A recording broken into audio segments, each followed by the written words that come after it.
Chapter 1. Aunt Pauli decides her duty. Tom? No answer. Tom! No answer. The old lady looked around the room. When I find you, I'd... She did not finish. With her head down, she was looking under the bed. Only the cat came out. She went to the open door and looked toward the garden. No Tom was there. She shouted, You, Tom! There was a little noise behind her. She turned and caught a small boy, stopping him before he could escape. What were you doing in that corner? Nothing. Nothing? What is that on your hands and face? I do not know, Aunt Pauli. I know. You've been eating sweets. I have told you 100 times not to eat those sweets. Her hand was raised in the air. It started down. It was very near. Oh, look behind you, Aunt. The old lady turned. The boy ran. In a moment, he was up on the high board fence. Then he was on the far side of it. His Aunt Pauli was surprised. Then she laughed a little. That boy, I never know what he will do next. And he knows that I do not want to hit him, but I should. And if he does not go to school this afternoon, I must make him work tomorrow. He does not like work, especially on Saturday when there is no school. He does not like work. All the other boys will be playing, but I must try to make him a good boy. He is my dead sister's son, and it is my duty. I must do my duty. Tom did not go to school, and he had a very happy afternoon. He came home late. He hurried to do his share of the evening work. His brother Sid had already finished his share. Sid was a quiet boy who had no adventures and also no troubles. While Tom sat eating, his Aunt Pauli asked questions. She hoped to learn about his afternoon. Tom, was it warm in school? Yes, Aunt Pauli. Did you wish to go swimming, Tom? Tom began to feel afraid. What did she know about this afternoon? No, Aunt Pauli, not very much. She touched his shirt. It was dry. But Tom knew what she would touch next. He said quickly, But some of us put water on our heads because we were hot. My hair is not dry yet. He watched her face. Yes, she believed him. He was safe. And Aunt Pauli was glad to believe that he had been good. The summer evenings were long. Tom walked along the street, whistling like a bird. Then he stopped whistling. He had met a stranger, a boy a little larger than he was. The boy's clothes were new and good, and he was wearing shoes. Tom would wear shoes and good clothes like these only to church on Sunday. Tom looked and looked. The boy's clothes seemed to become better and better, and his own clothes seemed to grow poorer. Neither boy spoke. If one moved, then the other moved. But they moved only to the side, in a circle. They remained face to face and eye to eye. Then Tom said, I can beat you. Try. I can. No, you can't. Yes, I can. No, you can't. I can. You can't.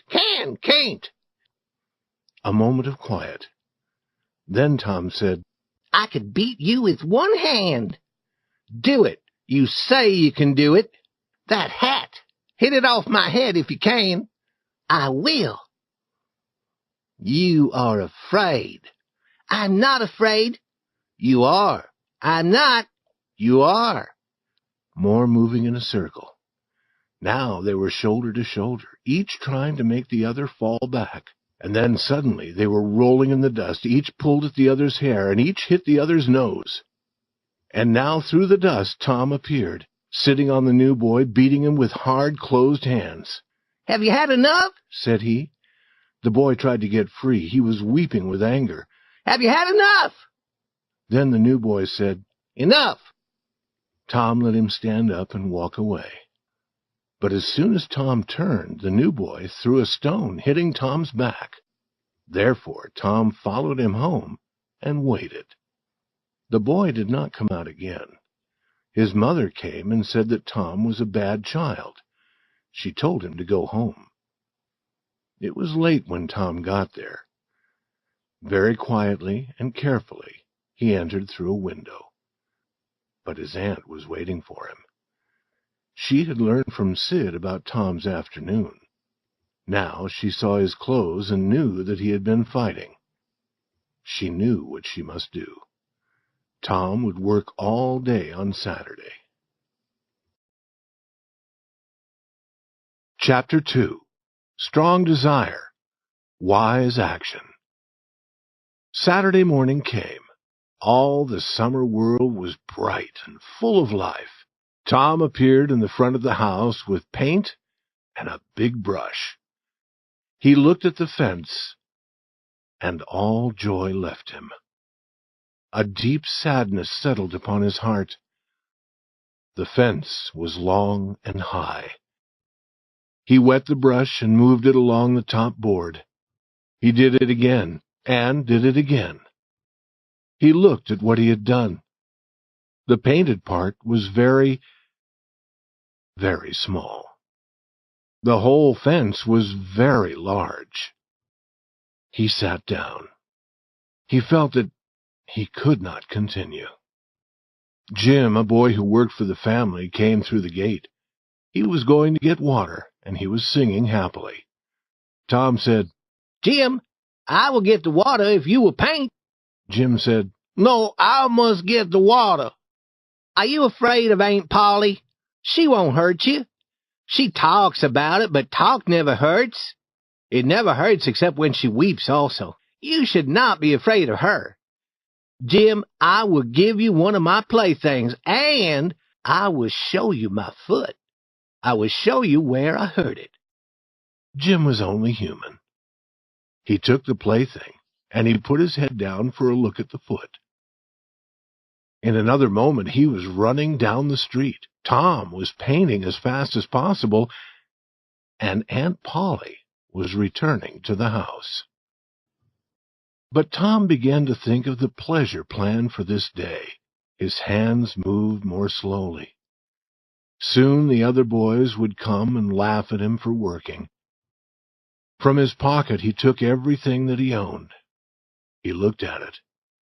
There was nothing of real value. It was not enough to buy another boy's help. At this dark moment, a wonderful idea came to him. It was like a great bright light. He took his brush and went quietly to work. Ben Rogers appeared soon. Tom had been especially afraid of Ben's laugh. Ben was eating an apple. Also, as he walked, he was making noises like those of a big riverboat. He would shout loudly, then he would say, "Ding dong dong," like a bell. Then he would shout again and say, "Ding dong dong," again, and make other strange noises. He was the boat, he was the captain of the boat, and the boat bell. "Turner," he shouted, "slower! Stop!" He made a slow, careful turn, came close beside Tom, and stopped. Tom continued his painting. He did not look at the boat. Ben said, "Hello, you are in trouble." No answer. Tom moved his brush gently and looked at the result. Ben came nearer. Tom wished for the apple, but he did not turn from his work. Ben said, "Hello, you must work, must you?" Tom turned suddenly. "Oh, Ben, is it you? I did not see you. I'm going swimming, I am. Do you wish you could go with me, or would you rather work?" Tom said, "What do you mean, work?" "That is work." Tom returned to his painting. "It may be work and it may not be, but it is fine for Tom Sawyer." "Do you mean that you enjoy it?" "Enjoy it? Does a boy have a chance to paint a fence every day?" Here was a new idea. Ben stopped eating his apple.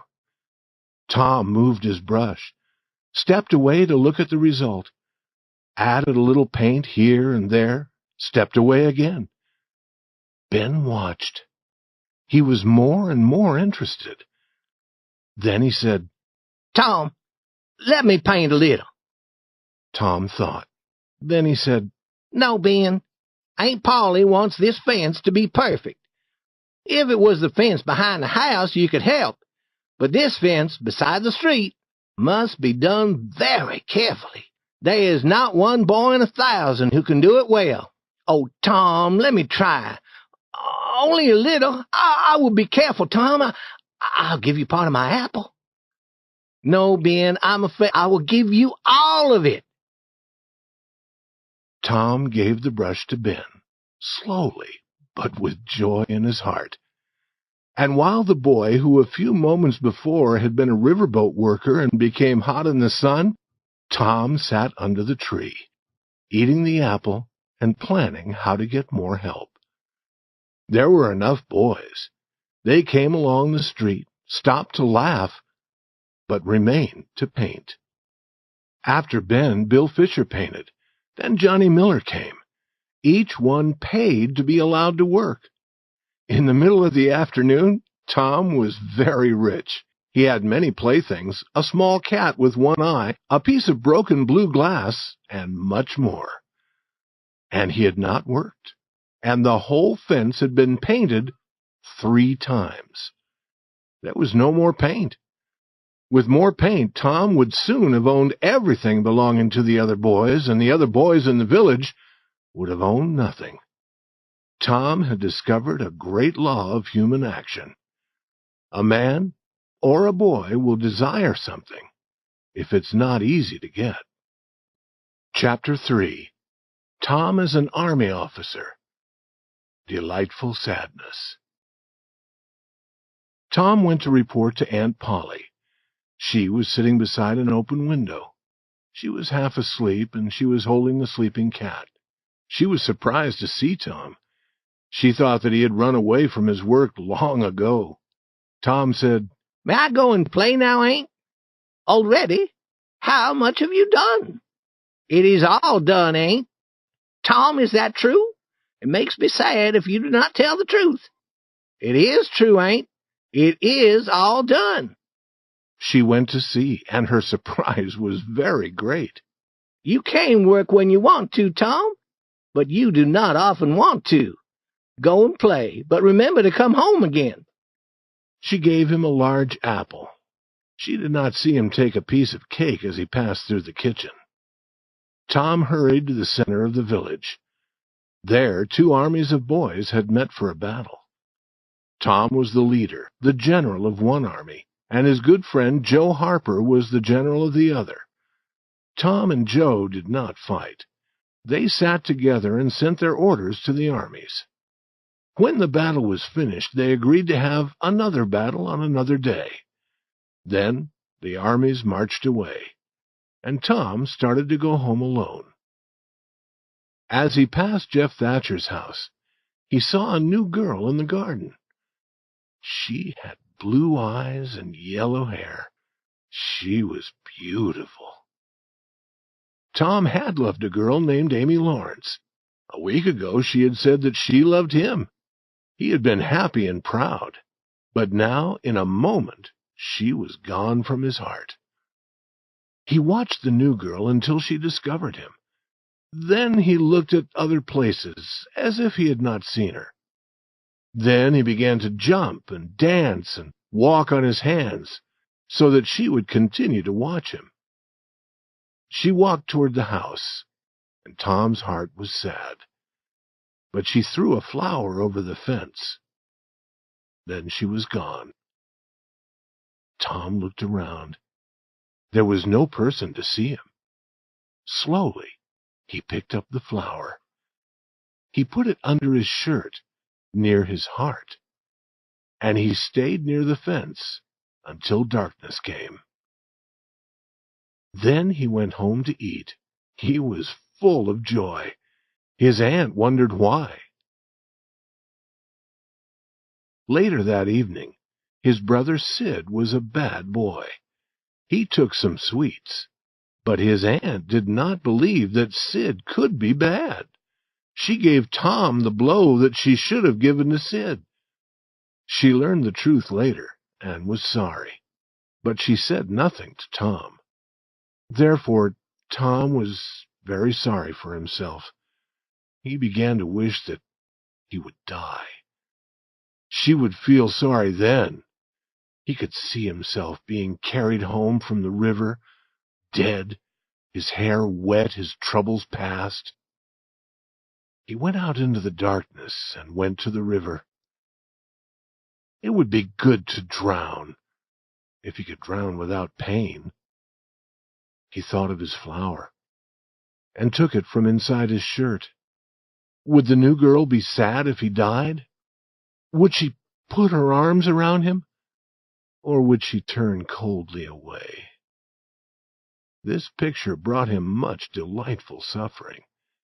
He kept it a long time in his mind. Then he started home. He stopped near the Thatcher house. There was a light in one window. Was that the new girl's room? He lay down on the ground below the window, with her flower in his hands. He would lie there and die in the cold. In the morning she would look out the window and see him. The window opened suddenly. He heard the voice of a woman who worked for the Thatchers. She threw water out of the window, and it fell on him. Tom jumped up and ran. Sid opened his eyes and saw Tom, ready for bed, looking at his wet clothes. Tom's wild eyes made Sid afraid. He did not dare to speak, but he would remember and tell his aunt. Chapter 4. Going to Sunday School. The sun rose upon a quiet world, and looked warmly down upon the peaceful village. The family began the day by praying together. Then Tom did his Sunday studying. He was trying to learn some words from the Bible. Sid had already finished his studying, but Tom was slow. His mind was busy with other things. Tom was learning 5 verses. Some verses are long and some are short. Tom had found 5 short verses. Aunt Pauli's daughter Mary helped him, and after a time he could say the verses without looking at the book. Mary gave him a knife for studying so well. It was not a good knife, but it was a knife. Tom was deeply delighted. Then Mary helped him to dress in his Sunday clothes. He hoped that she would forget his shoes, but she did not. When they were ready, the 3 children went to Sunday school. With his whole heart, Tom wished not to go. Mary and Sid enjoyed going. At the church door, Tom stopped to speak to a friend. Billy, do you have a yellow ticket? Yes. Will you sell it to me? What will you pay for it? Tom offered enough and received the ticket. Then Tom stopped other boys and bought more tickets, some red and some blue. He was busy with his buying for about 10 minutes. Then he went into the church. These tickets were given for learning the Bible verses. A blue ticket was given for 2 verses. A red ticket was equal to 10 blue tickets. A yellow ticket was equal to 10 red tickets. And for 10 yellow tickets, for learning 2,000 verses, the Sunday school teacher gave the student a Bible. It was a wonderful day when a boy or girl received one of those Bibles. Perhaps Tom did not want the Bible, but he did want the wonderful experience of receiving it. "Now, children," the teacher said, "sit up as straight as possible and listen. That is what good little boys and girls should do." While the teacher was talking, 3 gentlemen and a lady entered the church. The lady was leading a child. When Tom saw this small girl, waves of happiness went over him. He began hitting other boys, pulling their hair, doing everything to force the new girl to look at him and smile. He was quickly forgetting the water the woman threw from her window the night before. The gentleman and the lady went to the front of the church and sat down there. Then the teacher told who they were. One gentleman was Mr. Thatcher, who lived in the village. All knew him. But one was his brother, the great Judge Thatcher. He had traveled. He had seen the world. He came from a large town 12 miles away. The teacher wished that on this day he could give some boy or girl a Bible. He would have been proud to do that. The famous Judge Thatcher would know then that this was a fine Sunday school. But no child had enough yellow tickets. At this moment, when hope was dead, Tom Sawyer came forward. He had 9 yellow tickets, 9 red tickets, and 10 blue tickets. It was like a storm coming from a clear sky. The teacher had not expected Tom to gather so many tickets in 10 years, but here were the tickets. It was the surprise of the year. The teacher knew that it was strange. He could not understand how it had happened. He did not believe that Tom had learned 2,000 verses. He did not believe that Tom had learned 12 verses. The other boys watched Tom. All wished that they too had enough tickets for a Bible. Some boys suffered more deeply because they had sold Tom their tickets.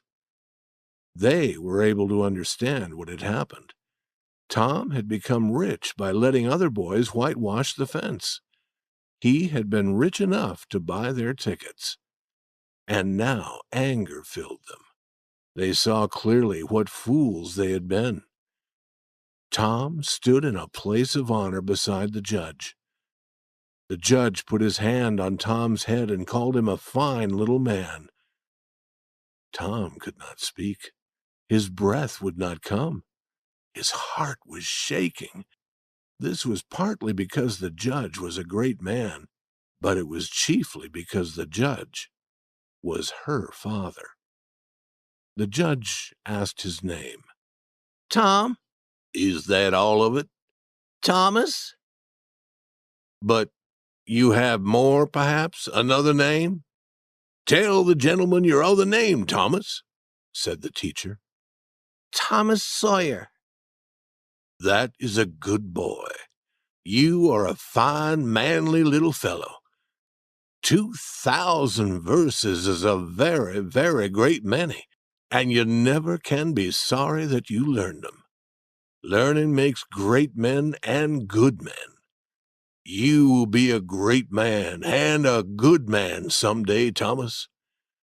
Then you will remember this day. Then you will be glad that you went to Sunday school. Now, Thomas, tell me and this lady some of what you have learned in your Bible verses. We are proud of little boys who learn. Now you know the names of the 12 great followers of Jesus Christ. Tell us the names of the first 2. Tom's face became red, and he looked down at his feet. The teacher knew that Tom could not answer, but he felt that he must speak. He said, "Answer the gentleman, Thomas. Do not be afraid." Tom said nothing. Surely you will tell me, said the lady. The names of the first 2 followers of Jesus Christ were... Tom remembered 2 names from the Bible. He did not remember who the people were or what they had done, but the 2 names were always together. He shouted them now. David and Goliath! But David and Goliath had not been among the 12 great followers of Jesus Christ. Their story was in a different part of the Bible. David was a boy, and Goliath was a man of very great size and strength. They were enemies, and David had killed Goliath. Let us be kind enough to look away from the rest of the scene of Tom Sawyer in Sunday school.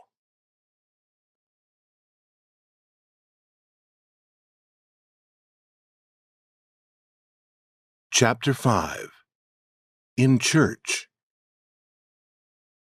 The bell of the small church began to ring. The people began to gather to hear Mr. Sprague speak to them. Mr. Sprague spoke to them in church every Sunday and prayed with them. The Sunday school children now sat with their fathers and mothers, who would try to keep them quiet. Aunt Pauli came, and Tom and Sid and Mary sat with her. Tom was placed as far as possible from the open window and the interesting summer scenes outside. Other people came in and went to their seats. There were the old and poor. There were the middle-aged. There were the pretty girls in bright summer clothes and the young men with their eyes following the girls. There was Mrs. Douglas, whose husband died. She was rich and good-hearted, and she lived in the big house on Cardiff Hill. There was Mufferson, the good boy of the village. He came to church with his mother. All the other mothers talked of his goodness. All the other boys did not like him. Now the bell was heard again, and then the church became very quiet. They were ready to begin. They began with a song.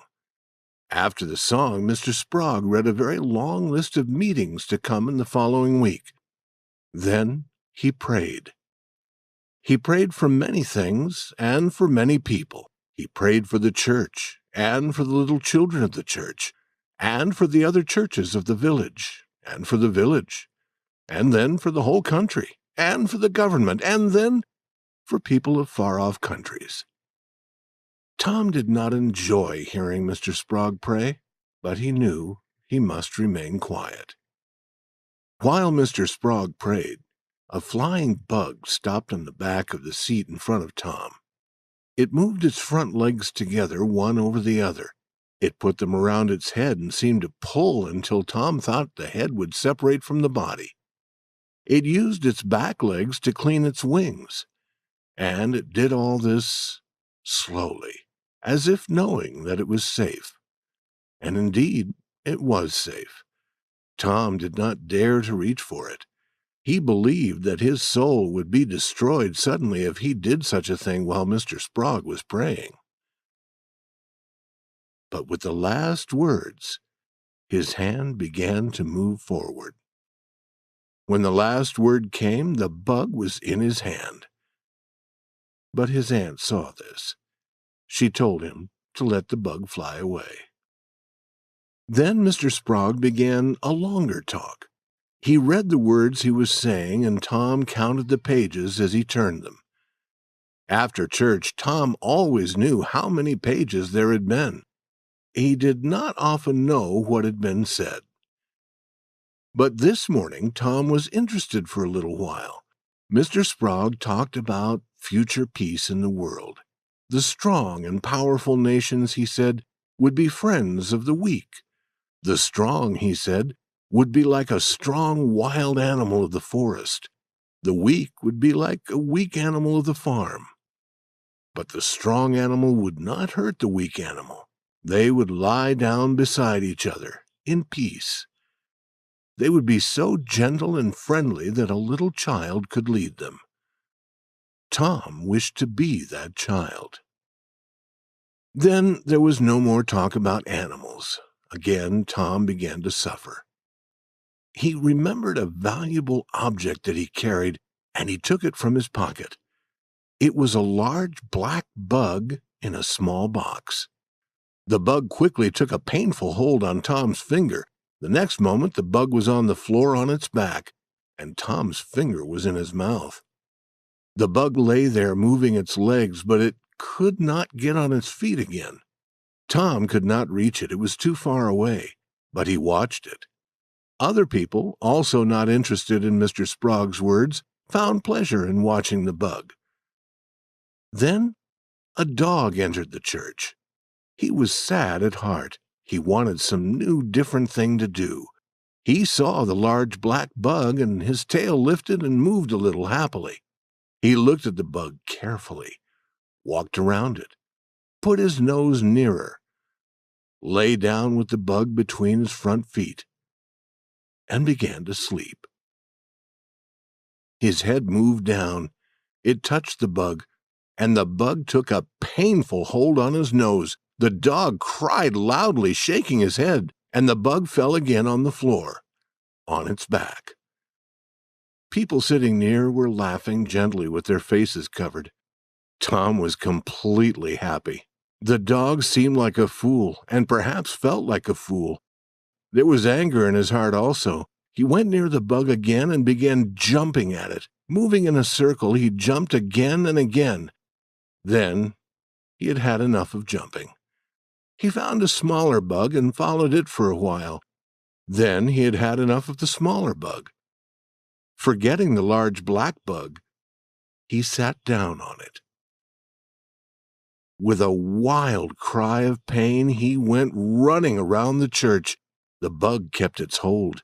The dog ran across the front of the church and across the back. His cries grew louder and louder. Then he jumped into his owner's arms. His owner threw him out a low window. Then slowly the sound of his voice grew softer and was gone as he quickly ran away. Now all the people in the church had red faces and were trying not to laugh. Mr. Sprague had stopped speaking. He began again, but it was not easy for him to continue. Here and there a laugh could be heard. All were glad when it was time to go home. Tom Sawyer went home quite happy.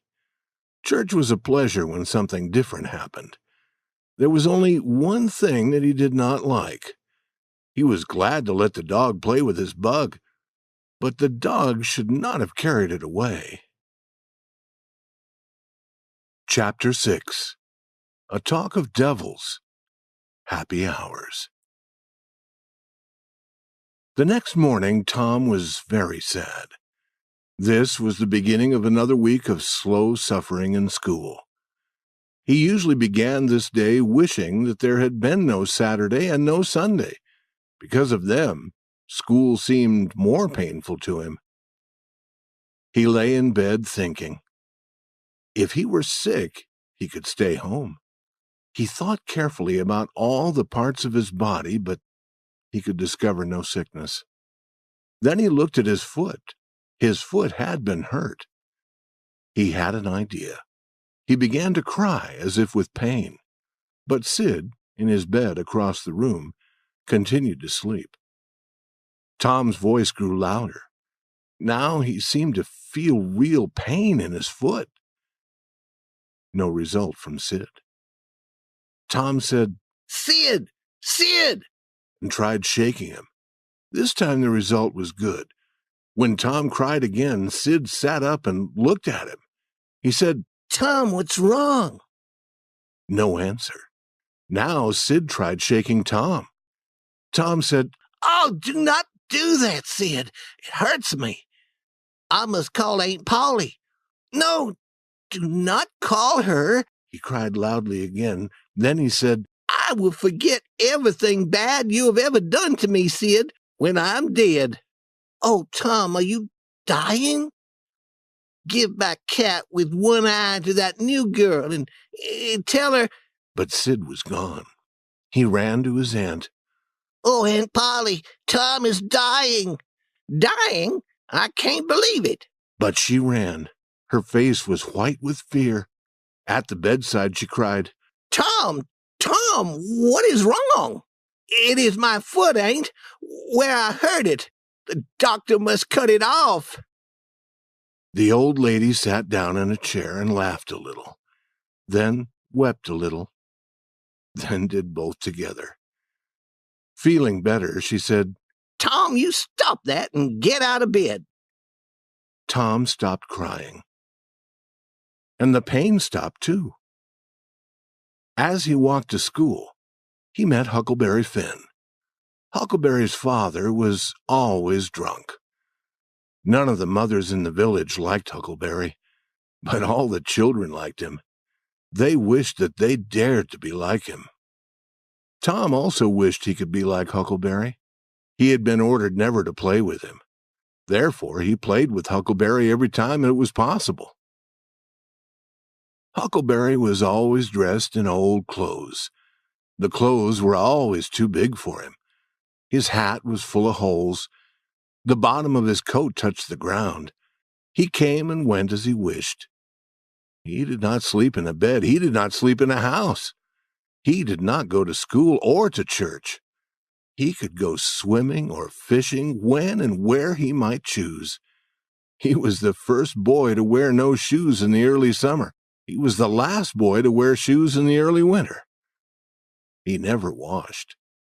He had everything that any boy could desire. Tom said, "Hello, Huckleberry." "Hello yourself." "What's that?" "Dead cat." "Let me see him, Huck. Where'd you get him?" "From a boy." "Why do you want him, Huck?"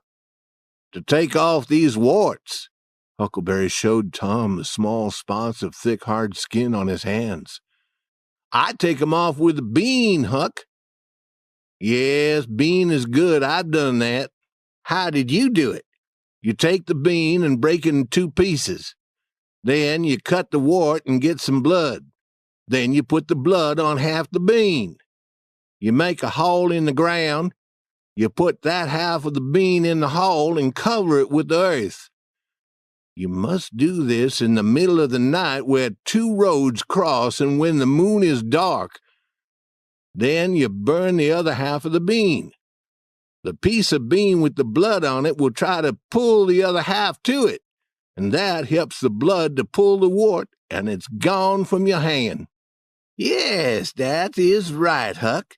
Although when you put the bean in the ground, you should say, 'Down bean, off wart, appear no more.' But how do you take off warts with a dead cat?" "You wait until a dead body of some bad person has been put in the ground. Then you take your cat and you go to that place before the middle of the night. At the middle of the night, a devil will come to carry the dead man away. Perhaps 2 or 3 devils will come. You can't see them. You can only hear a sound like the wind. Or perhaps you can hear them talk. And then, when they take the body away, you throw the cat after them. You say, 'Devil follow body, cat follow devil, warts follow cat.' And that'll take off any wart." "Did you ever try it?" "Not yet." "Huck, when are you going to do it?" "Tonight. I think that they will come to get old Hoss Williams tonight." "But they put him in the ground Saturday. The devils would take him Saturday night." "The devils can't come out until 12. At 12 on Saturday night, it is Sunday. Devils can't come on Sunday." "I never thought of that. Let me go with you." "If you won't be afraid." "Afraid? Will you come to my house and call to me? Make a noise like a cat." "Yes, but you answer. Another night I came to your house saying meow, meow like a cat, but you never answered, and your neighbor threw stones at me." "Aunt Pauli was watching me, but I will meow this time." Tom continued walking to school. He went in quickly and sat in his seat. The teacher looked at him. "Thomas Sawyer." Tom knew that trouble was coming when his whole name was used. "Why are you late again?" Tom looked around the room. He saw the new girl. No girl sat in the seat beside her, and the girls sat in all the other seats on the girls' side of the room. He said, "I stopped to talk with Huckleberry Finn." All the children looked at Tom. It was very foolish to say that to a teacher. "Thomas Sawyer, I never heard more surprising words. Take off your coat." The teacher had a supply of thin branches cut from a tree. He used and broke several of these while beating Tom's back. Then he ordered, "Go and sit with the girls." The new girl turned her back toward Tom. Then, after a short time, she turned toward him, and she saw an apple on the table in front of her. She moved it away. Tom gently moved it toward her. She moved it away again. Tom returned it. Then she let it remain where he had placed it. Now Tom began to make a picture on a piece of paper. He held one hand over it while he worked, and she could not see it. She tried to see. He seemed not to notice her interest. Then she said, "Let me see." He showed her. It was a picture of a house. It was not good, but she thought it was. "It is nice. Now make a man." The man was bigger than the house. "It is beautiful. Now make me." He made a picture of another person. "That is very nice. I wish I could make pictures." I would teach you at noon. Do you go home to eat? "I will stay if you stay." Good. What is your name? "Becky Thatcher. What is yours?" "Oh, I know. It is Thomas Sawyer." That is my name when they beat me. I am Tom when I am good. You call me Tom, will you? "Yes." Now Tom began writing something, hiding it with his hand. She asked to see. Oh, it is nothing. You don't want to see it. "Yes, I do. You will tell what it is. I promise never to tell." Oh, you do not want to see. "I will see." She put her small hand on his, and then Tom let her pull the writing away. She read these words: "I love you." "Oh, you bad thing." And she hid his hand, but her face showed pleasure. At this moment the boy felt a hand on his ear and a pull lifting him from the seat. He was returned to his usual seat. The whole school laughed. But although Tom's ear hurt, his heart was joyful. Chapter 7. An Agreement is Made.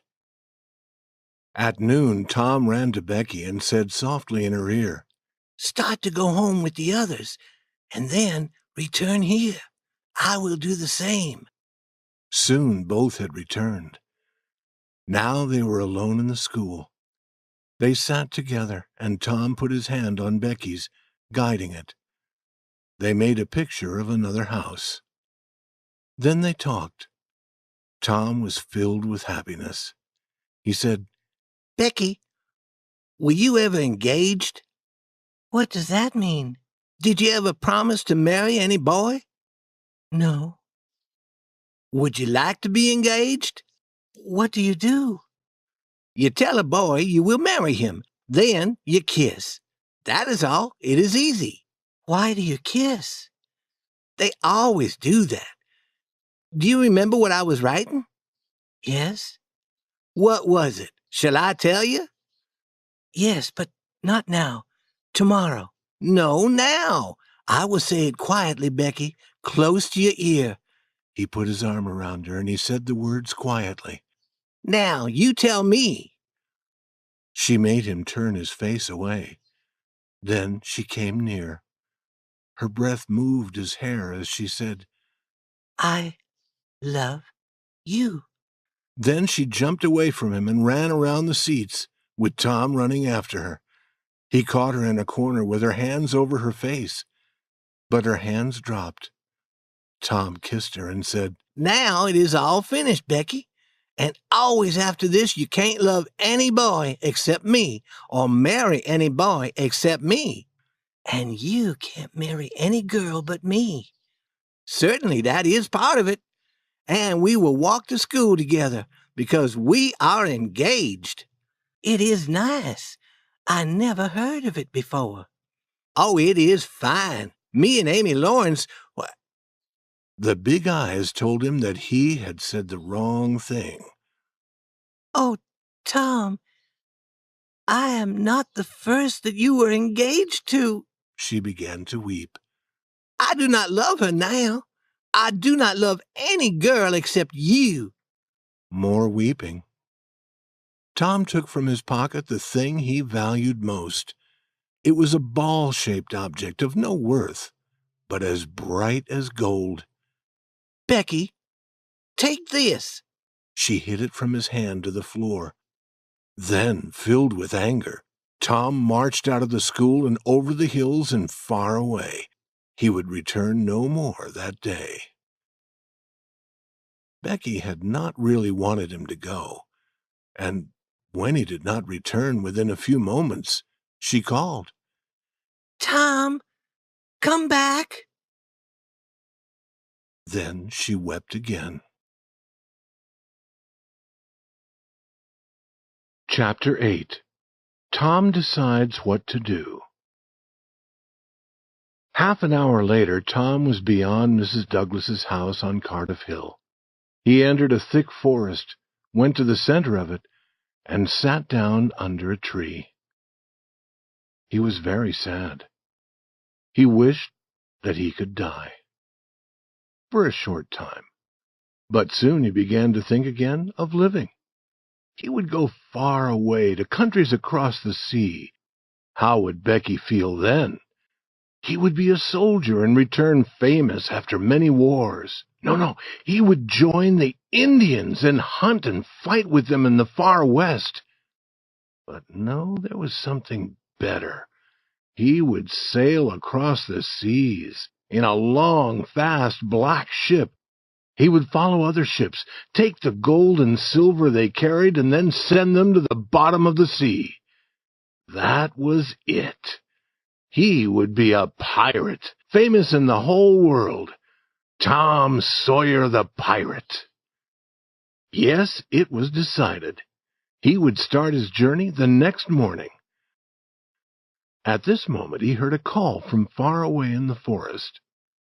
He went to a place very near where he kept some of his things.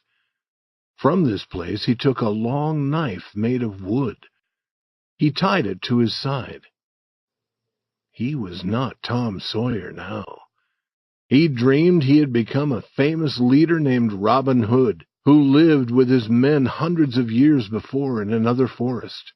He advanced slowly, moving carefully from behind one tree to another. Believing for the moment that he really was Robin Hood, he said, Stay where you are, my men. Do not move until I call.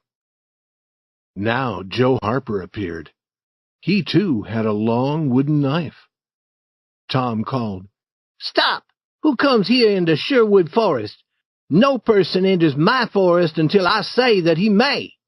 I'm Guy of Guisborne, said Joe Harper, continuing the game. I go where I wish. Who are you?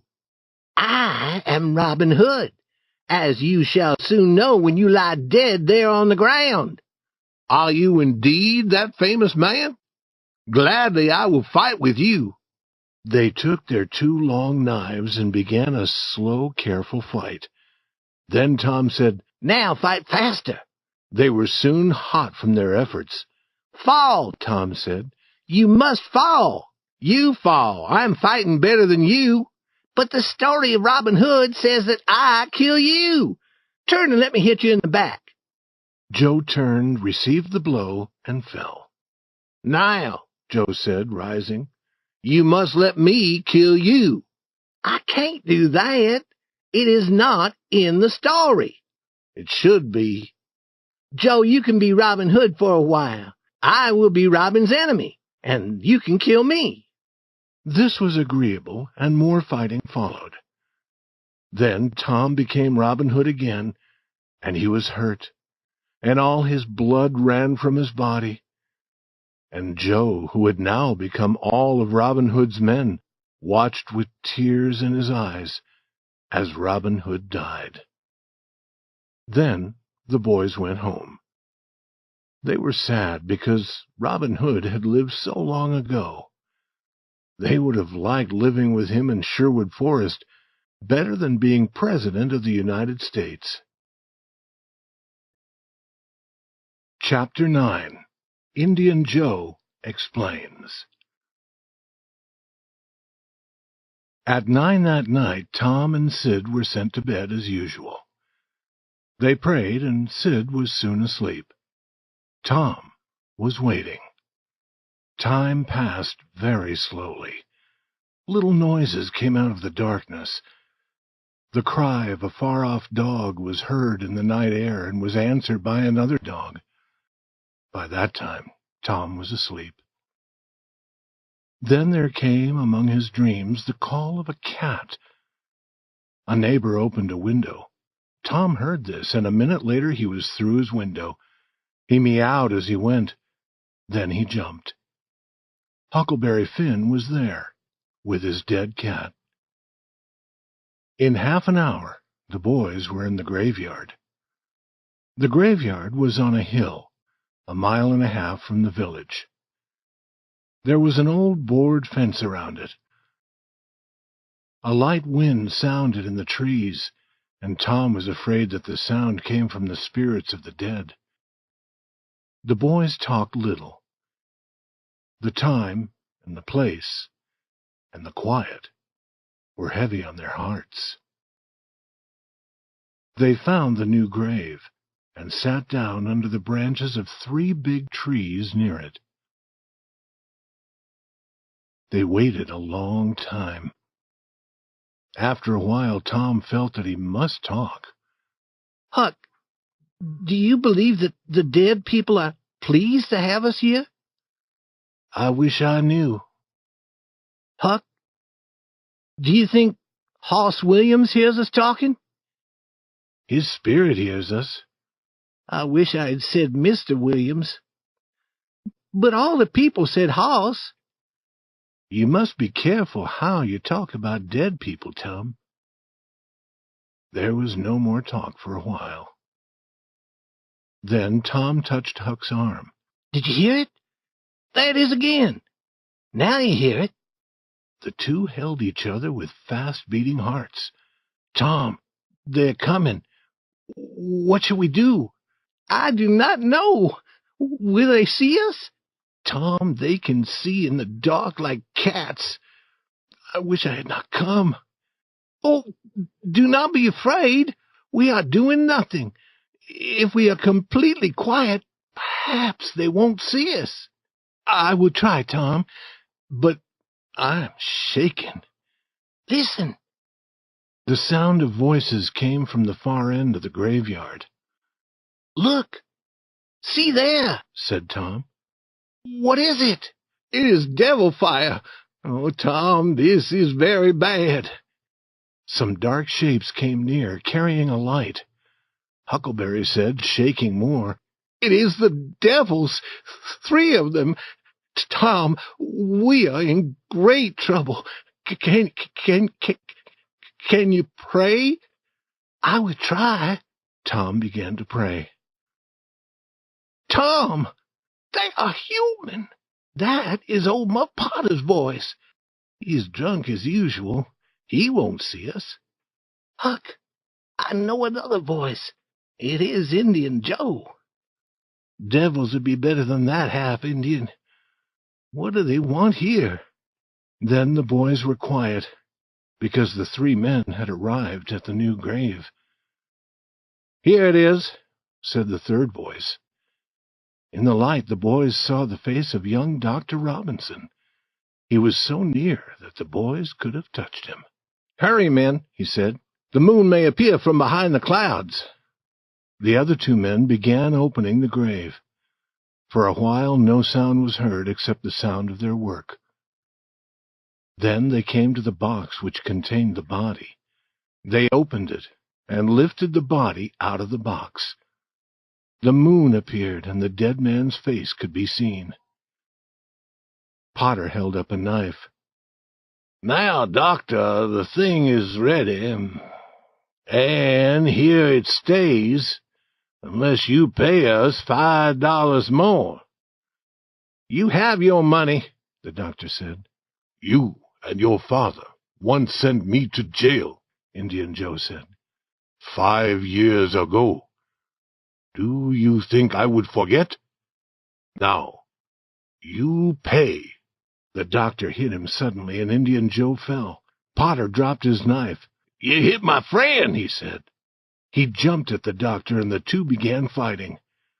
Now Indian Joe was on his feet again. He picked up Potter's knife and began moving like a cat around and around the fighters. He was watching for a chance to strike the doctor. Suddenly the doctor was free. He picked up a board and used it to strike Potter, who fell quickly to the ground. At the same moment, Indian Joe saw his chance. The whole length of the knife went into the doctor's body. The doctor fell, partly on Potter, covering Potter with his blood. Clouds covered the moon, and the two boys ran into the darkness. When the moon appeared again, Indian Joe was looking down at the two men lying on the ground. The doctor made some sounds that were not possible to understand, and then, after a long breath, he was quiet. The Indian said, "Now, that is finished." He put the knife in Potter's right hand. Then he sat down and waited. Soon Potter began to move. His hand closed on the knife. He looked at it and let it fall. Then he sat up and looked at the doctor's body. "What happened, Joe?" he said. "It is a bad business," said Joe. "Why did you do it?" I never did it." Potter was shaking. "I was drunk. I do not remember what happened. Did I do it, Joe? I never wanted to do it." "He hit you, and then you did it. But you have always been good to me, Muff Potter. I won't tell." "Oh, Joe, I will bless you for that as long as I live." And Potter began to weep. This is no time for weeping. You go that way, and I will go this way. Move, now." Potter started running. Joe stood watching him. "He forgets his knife because he is drunk. When he remembers, he will be afraid to return for it." 2 or 3 minutes later, the dead doctor, the body from the grave, the open box, were alone under the moon. The quiet was complete again. Chapter 10. The Promise, the Result of Fear. The two boys ran toward the village. They looked behind them, often afraid that they were being followed. After a while, they came to the edge of the village. There stood an old building which was not used. They ran through the open door and fell to the ground. "Huckleberry, what do you think will happen now?" "If the doctor dies, they'll hang Indian Joe."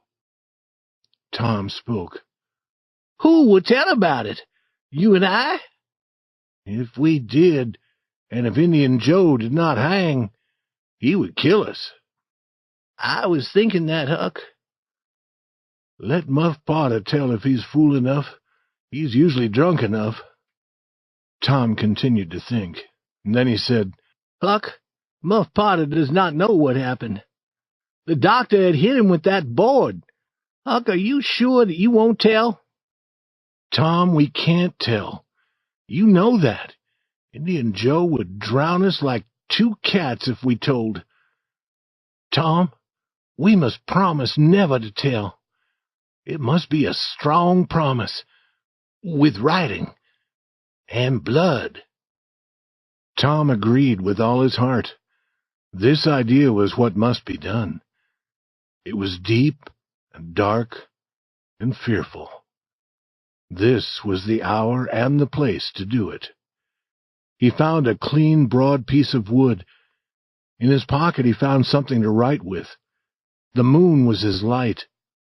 Painfully he formed the words, "Huck Finn and Tom Sawyer promise they will never tell about this, and they wish they may die in their footsteps if they ever tell." Then each boy cut a finger and signed in blood, T.S. and H.F. Tom helped Huck to write his H and F. Then they made a hole in the ground near the wall of the building. They placed the piece of wood in the hole and covered it with earth. Now they were certain. Their mouths would never speak about what their eyes had seen. When Tom entered his house through his bedroom window, the night was almost gone.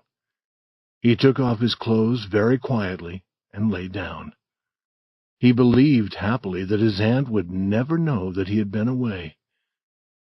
But Sid was not asleep. The next morning his aunt gave him some food. Then she wept, and she asked him why he hurt her old heart. She wished to help him to be good. She tried and tried, but she could try no more. 1,000 beatings would have been easier for Tom. He wept, he promised to be good, but he felt that she did not believe his promises. He went to school, and there the teacher beat him and Joe Harper because they had run away from school the day before. Then he went to his seat. A hard object covered in paper was waiting for him there. He opened the paper. Inside was the bright, shining ball that looked like gold that he had given to Becky Thatcher. This was too much. Now his heart was broken.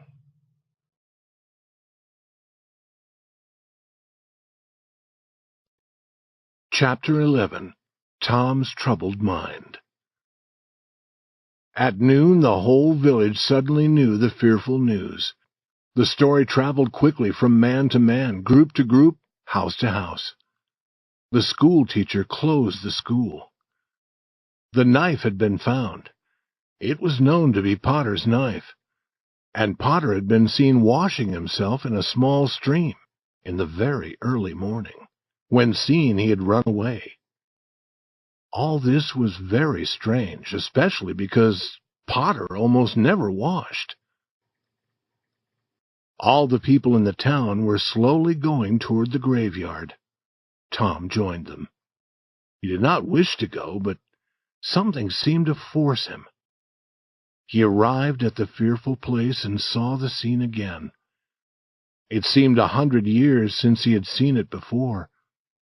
A hand touched his arm. He turned. His eyes met Huckleberry's. Both looked away. Were they being watched? Now Tom began to shake, because he saw Indian Joe.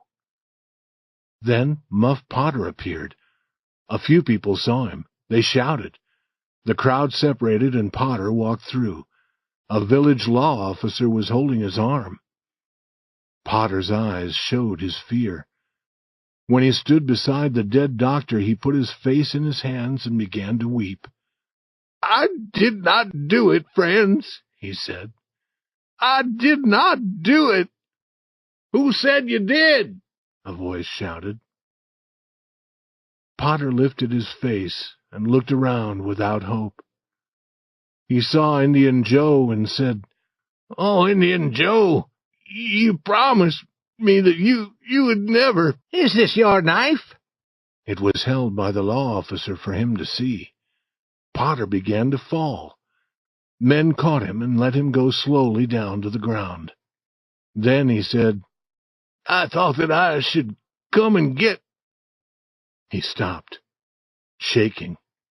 Then he said, "Tell him, Joe. Tell him." Indian Joe told his story. Huckleberry and Tom stood not able to speak, and with eyes wide with fear.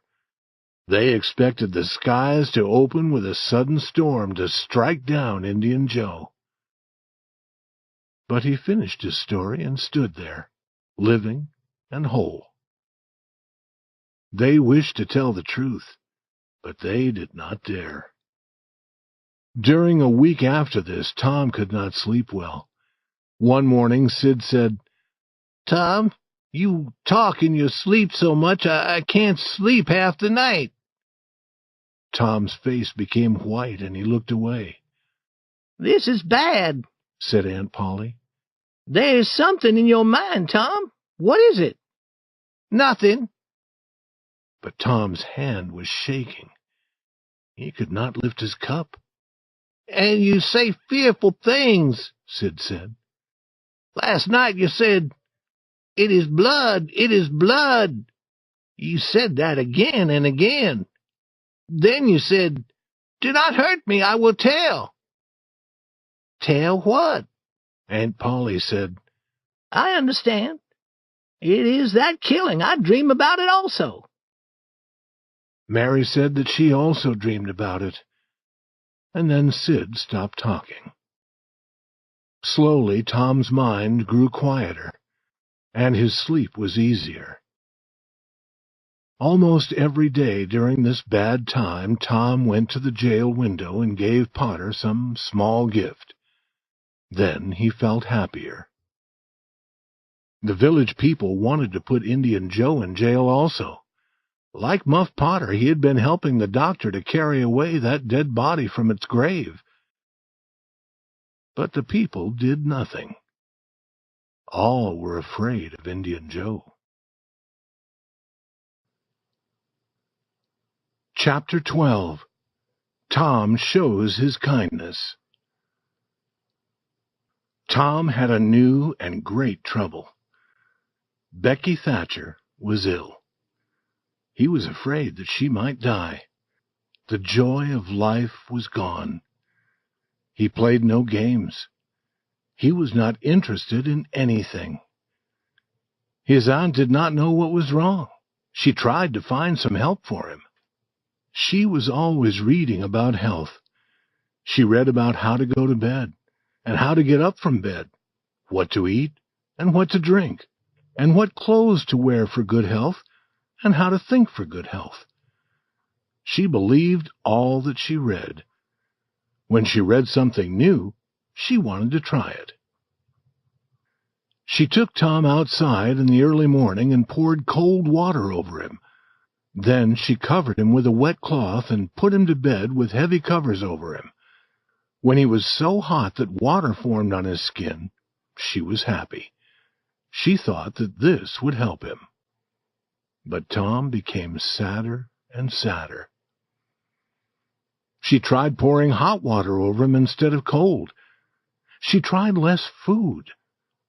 Soon, Tom stopped fighting against what she did. And then she was sure that he was very ill indeed. Next, she heard of something new named painkiller. She put some in her own mouth to taste it. It was like a mouthful of fire. She gave some to Tom and watched him. This painkiller had a strong result. The boy was wildly interested. He acted as if she had built a fire under him. She knew that she had found the right thing. And Tom knew that it was time for him to act. He thought of several plans. He decided to say that he liked painkiller. He asked for it so often that his aunt gave the whole container to him. Now he could have painkiller at any time. She did not know that every day he put some in a hole in the floor. One day as he was doing this, the cat came in and seemed to want some of the painkiller. "You do not want it, Peter." But Peter continued to seem to ask for it. "Are you sure?" Peter was sure. "You have asked for it, and I will give it to you. I am a kind boy. But if you do not like it, remember that you asked." He opened the cat's mouth and put in some painkiller. Peter jumped high into the air and cried a wild cry. Then he started going around and around the room, running against chairs and tables. Next he stood on his back feet and danced with cries of joy. Then he went faster around the room again. Aunt Pauli arrived. He rolled over and over and gave one last great cry and jumped through the open window. Tom was on the floor, weak from laughing. Tom, what's wrong with the cat? Cats always do that to show their joy. But Aunt Pauli saw the painkiller. She knew what had happened. She caught Tom's ear and pulled him up, then hit him with her hand. Why did you do that to the cat? Because I'm sorry that he has no aunt to care for him. Has no aunt? Why do you say that? Because if he had an aunt, she would give him a drink that burned his mouth and not think of his feelings. She would say, if the drink was good for a human, it would be good for a cat. Aunt Pauli thought, if it hurt a cat, it might hurt a boy also. She put her hand on Tom's head. I was trying to help you, and I was trying to help Peter, and it helped him. I never saw him move so fast. He was smiling at her now. Oh, Tom, I will not give you any more painkiller. Go to school and try to be a good boy. Tom was early at school. He was often early now. Today, as he often did, he waited at the gate. He did not play. He was sick, he said, and he seemed sick. Jeff Thatcher came down the road, and Tom's face was brighter, but quickly it was dark again. Jeff was alone. When he saw a girl's dress far away, he watched and watched, but the girl was never the right one. He entered the school and sat down to suffer. Then one more dress came through the gate. Tom's heart jumped. The next moment he was outside again, shouting, laughing, running after other boys, jumping over the fence, standing on his head. He was doing all this to make Becky Thatcher watch him. She never looked at him. Was it possible that she did not see him? He came running and shouting. He threw a boy's hat over the schoolhouse. He ran through a group of boys, and then he fell at her feet. She turned away with her nose raised high in the air. Some people always want other people to look at them. His face became red. He stood straight and walked quietly away. Chapter 13. The Young Pirates. Tom had decided now. He was sad and without hope. He was a boy with no friends. No person loved him. He had tried to do what was right, but they would not let him. Yes, they were forcing him into a bad life. He could now choose nothing else. He had come far from the village. He heard the distant school bell, and he knew that he would never hear it again. Tears fell from his eyes. Here he met his best friend, Joe Harper. Joe's eyes were filled with anger, and it was easy to see that there was a great and sad purpose in his heart. Tom said that he was going to travel around the world, never to return to the village. He hoped that Joe would not forget him. And Joe had come to say the same to Tom. They were two souls with only one thought. Joe's mother had beaten him, but he had done nothing. She plainly wished him to go away. Therefore, he was going. He hoped that she would be happy now. He hoped that she would never be sorry about sending her boy into the cold world to suffer and die. The two boys walked together. They agreed to be like brothers. They would never separate until they died. They began to plan. They decided to be pirates.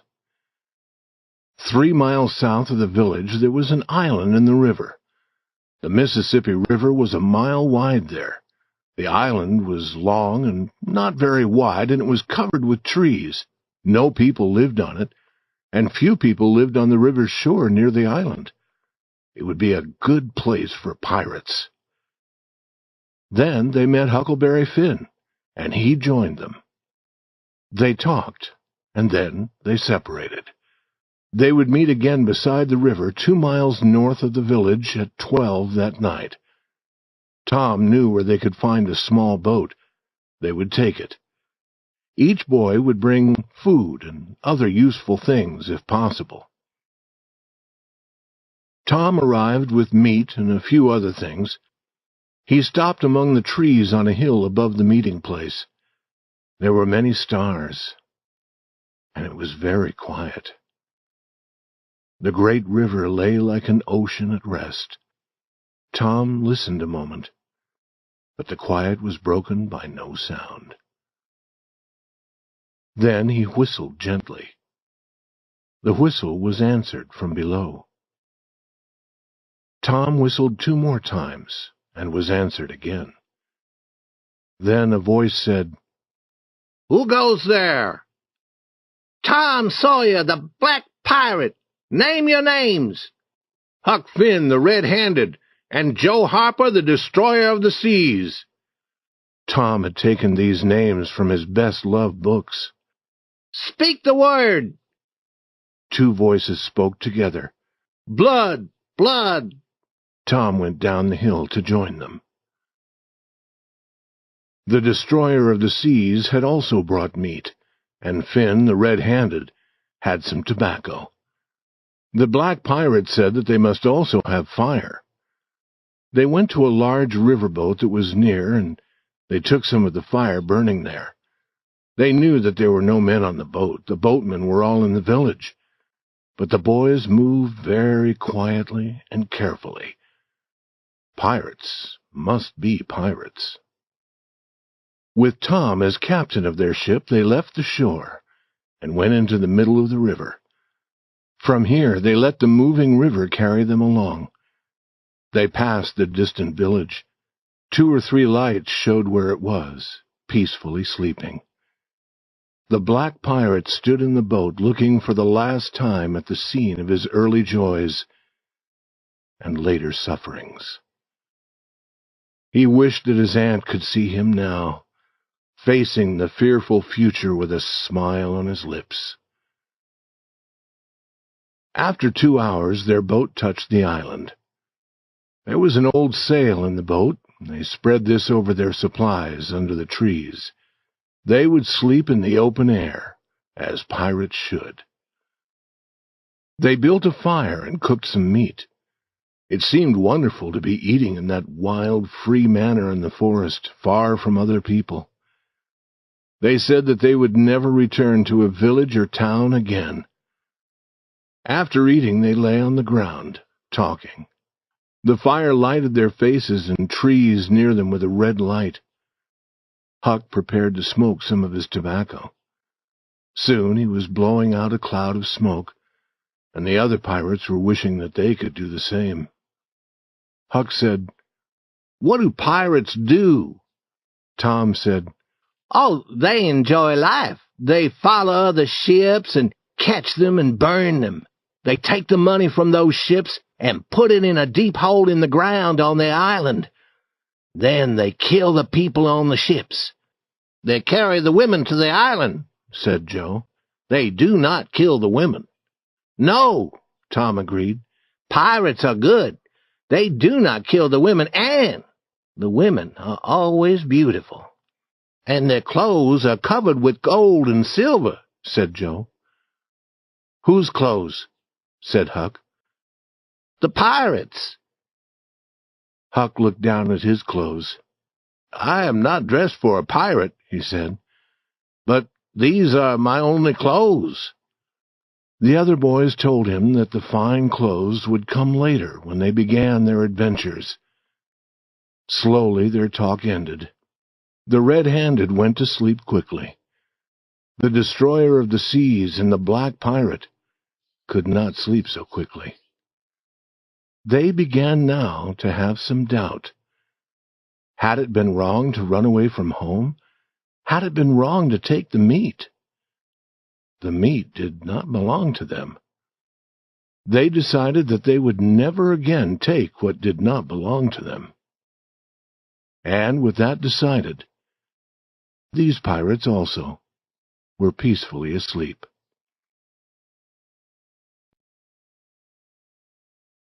Chapter 14. Island Life. Tom quietly leaves. Opening his eyes, Tom wondered where he was. He sat up and looked around. Then he remembered. It was cool, and the light was the gray color of early morning. There was a delightful feeling of rest and peace in the deep quiet of the forest. A thin blue breath of smoke rose from the fire. Joe and Huck were yet asleep. Now, far away, a bird called. Another answered. Slowly, the cool gray of the morning changed to white. More sounds were heard. The life of the forest began to show itself to the watching boy. Bugs appeared and started their day's labors. Birds were making many noises now. A big bluebird stopped very near to Tom. It turned its head to one side and sat watching its strange new neighbors. Small animals appeared, and they also looked at the boys and seemed to be talking to them. Perhaps they had never seen a human being before. Perhaps they did not know whether or not to be afraid. Tom called to the other pirates. Within a few minutes they were all playing in the river near the shore. Their boat had been carried away, but this pleased them. They were certain now that they would never return to their village. Happy and hungry, they built their fire. Huck had found some good water to drink. While Joe cooked some meat, Tom and Huck went to the river and caught some fish. Joe cooked these with the meat. No fish had ever tasted so good. Then Huck smoked. After that, they all started to walk through the trees to see what they could discover. They found much to delight them, but nothing surprising. The island was almost 3 miles long and 1/4 of a mile wide. It was very near to the shore on one side, but far from the shore where their village was. They played in the river often. It was the middle of the afternoon before they returned to their fire. They ate some meat again, and then they sat in the shade to talk. But the talk soon stopped. The quiet, the loneliness were beginning to change their happiness. They began to be sad. Tom and Joe were thinking of home. Finn the red-handed, who had no home, was thinking of the places where he usually went to sleep. But they did not speak to each other of this weakness. Now they heard a distant sound. They looked at each other and listened. There was a long quiet, and then the sound. Then a long, long quiet, and then again. We must go and see. They jumped up and ran to the shore nearer the town. The trees there were small and grew thickly. Through them the boys looked across the water. They saw a big riverboat. It was the boat that crossed the river many times every day. Now it was coming slowly down the river. It was crowded with people. There were many small boats around it. Then from the riverboat came a cloud of white smoke, and then another boom. I understand now, said Tom. Some person is drowned. That is right, said Huck. They did that last summer when Bill Turner was drowned. A big gun makes that boom, and then the body rises to the top of the water. I wish I was on that riverboat now, said Joe. I wonder who is drowned, said Huck. They continued to listen and watch. Then a thought came into Tom's mind like a sudden light. Boys, I know who is drowned. They are looking for us." This was a wonderful thing to know. Hearts were breaking for them. Tears were falling. People were sorry that they had not always been kind to them. The whole town was talking about them. This was fine. It was good to be a pirate. All doubt of that was gone. As darkness came, the riverboat returned to her usual business. The pirates returned to their fire. They were joyful that they were so important and were causing so much sadness. They caught more fish to eat. Then they talked about what the village people were thinking and saying. But as the night grew darker, they stopped talking and sat looking into the fire. Tom and Joe thought of persons at home who were not enjoying all of this. Joe began to speak of returning to the village. Tom laughed at him. Huck joined with Tom.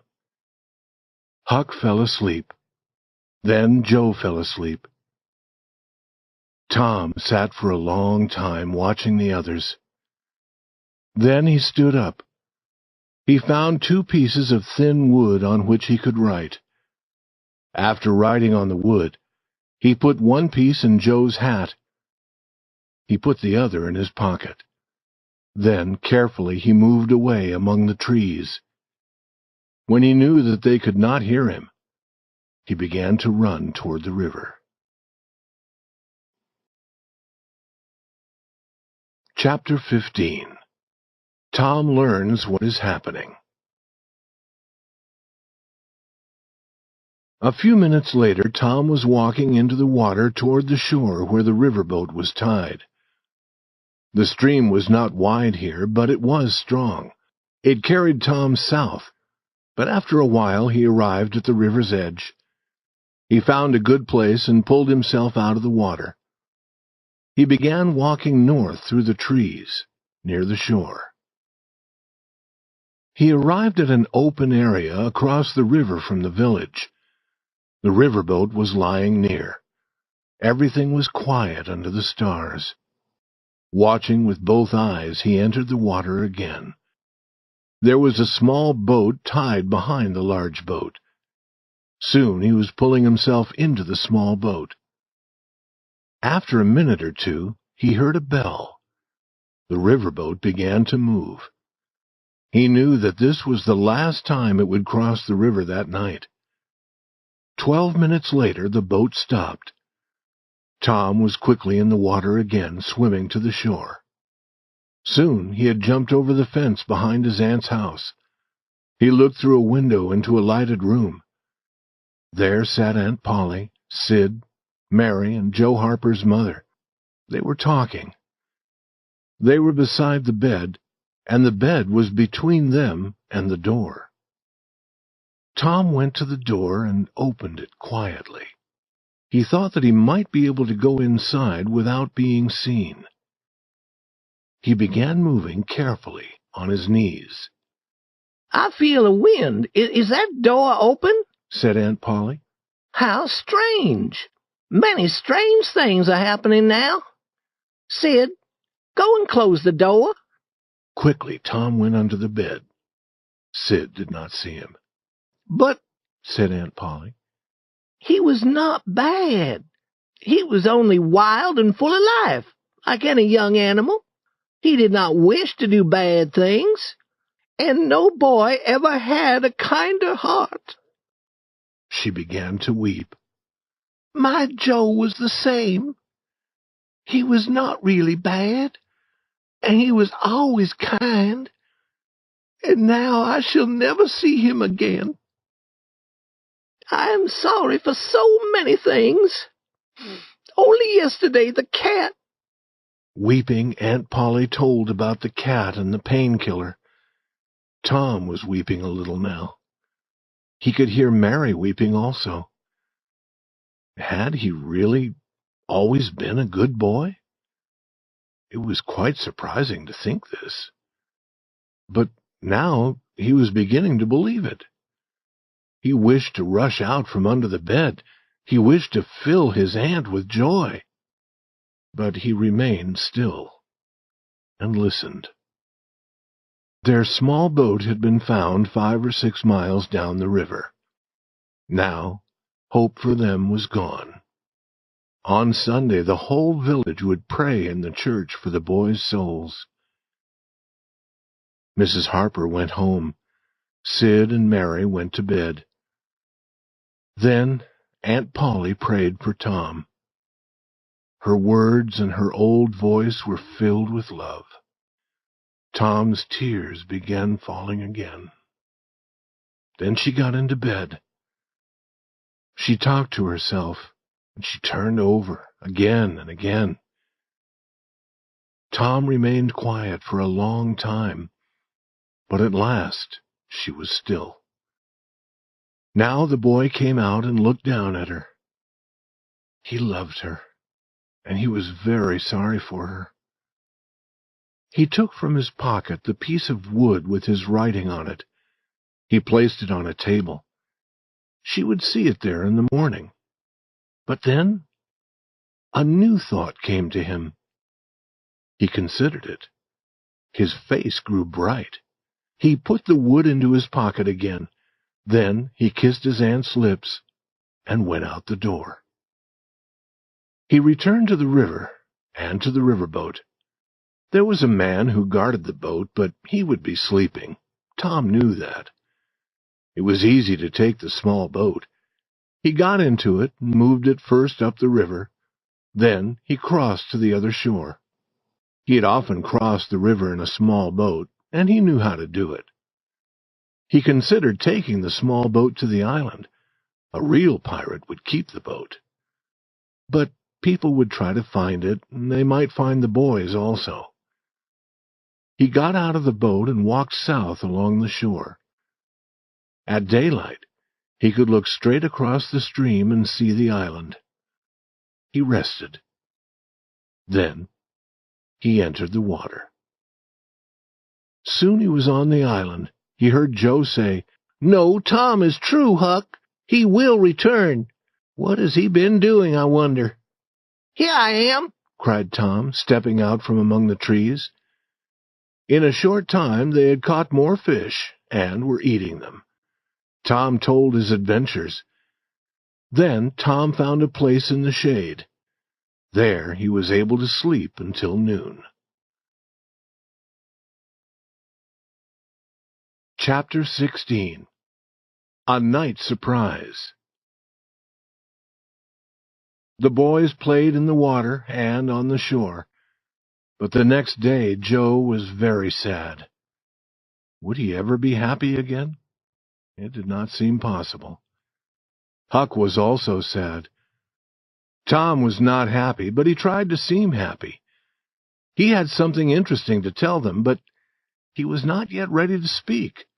However, if they did not feel better soon, he would be forced to tell it. He said, trying to seem happy, "I think there have been pirates on this island before. How would you like to find an old box full of money?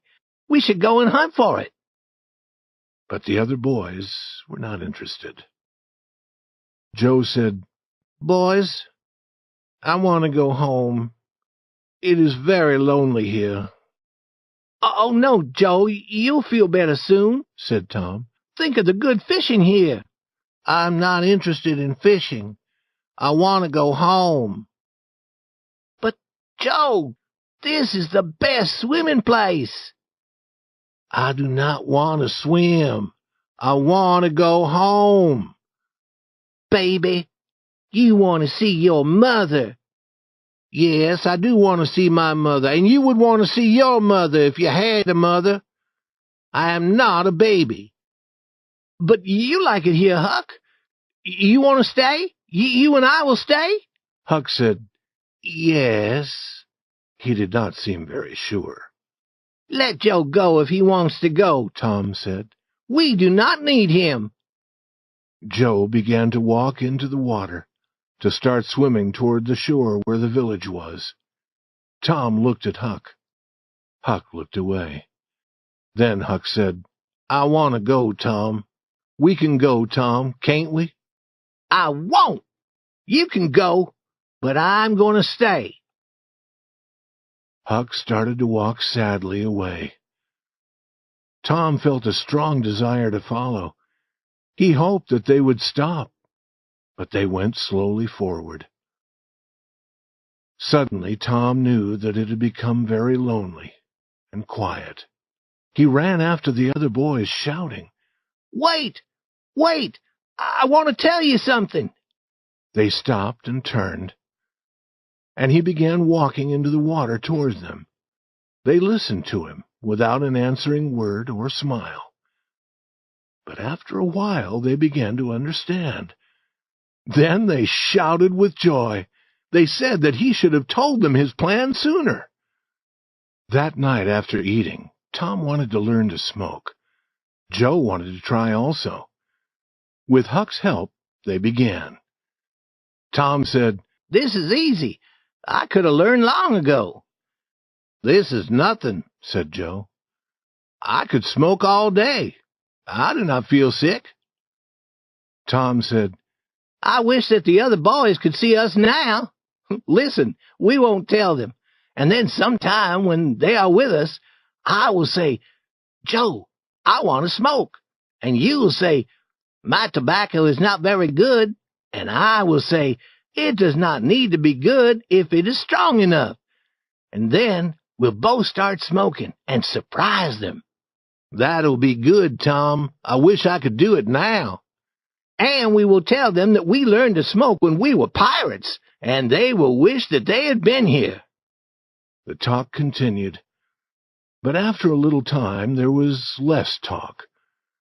Joe said, "I've lost my knife. I'm going to find it." Tom said, "Let me help you. You go that way, and I'll go this way." "No, do not come, Huck. We can find it." Huck sat down again and waited an hour. Then he was lonely, and he went to find his friends. Both were very white. Both were asleep. But he knew what had troubled them was gone now. That night they did not talk much.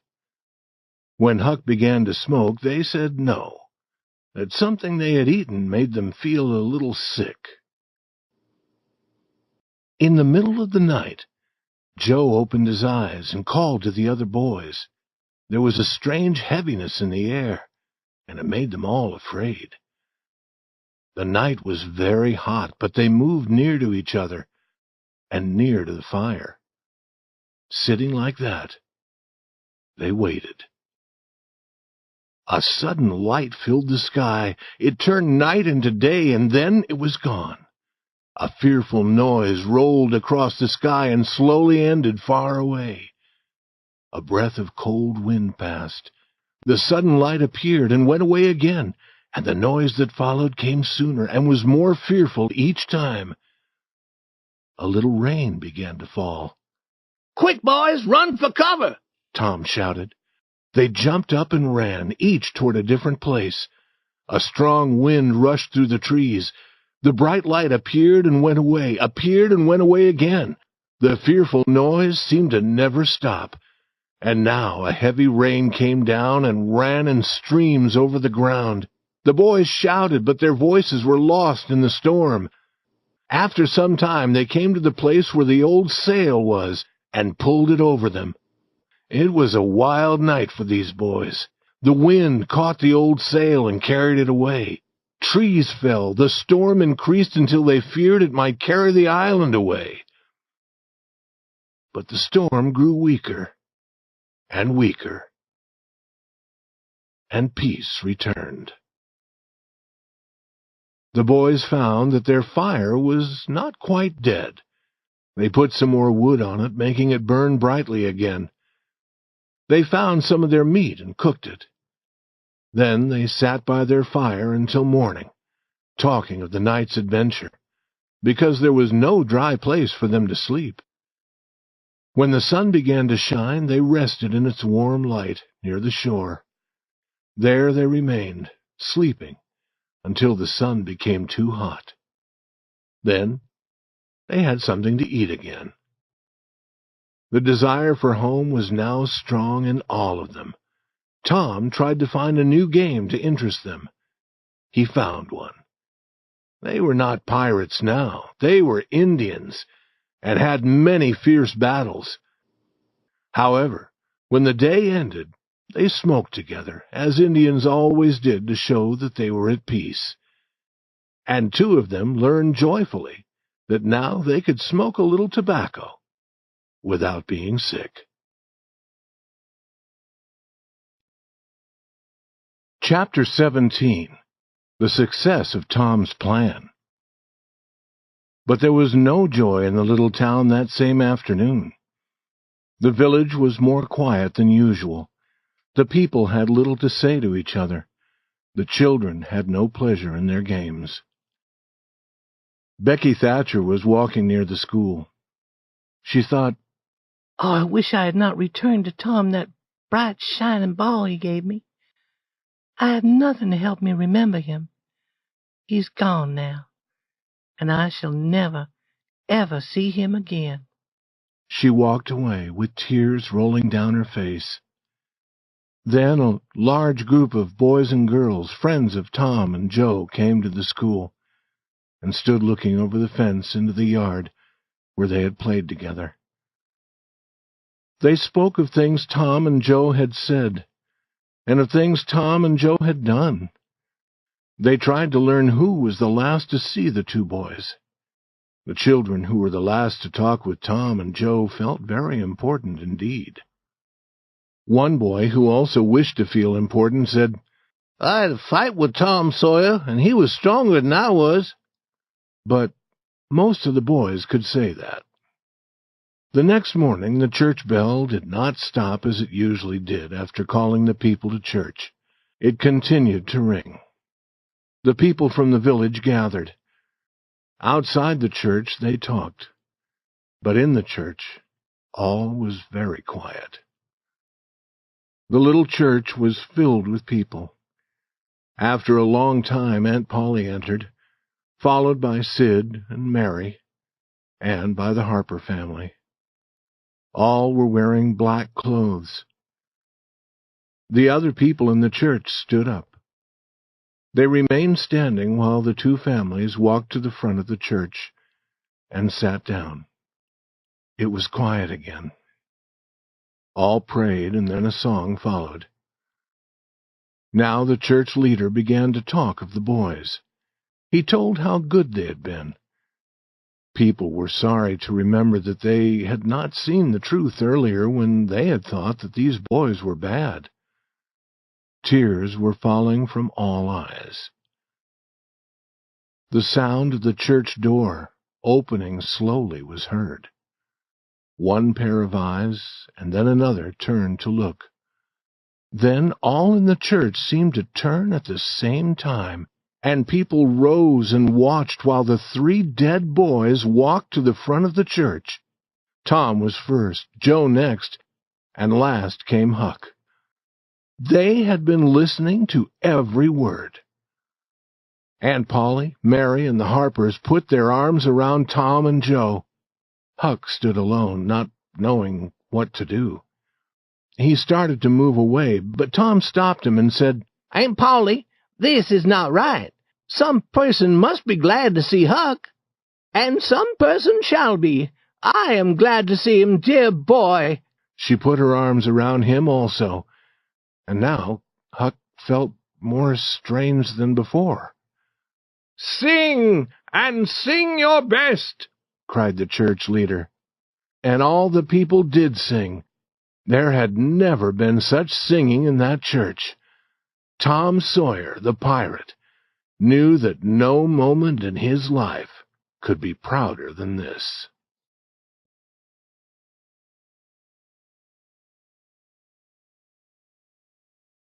Chapter 18.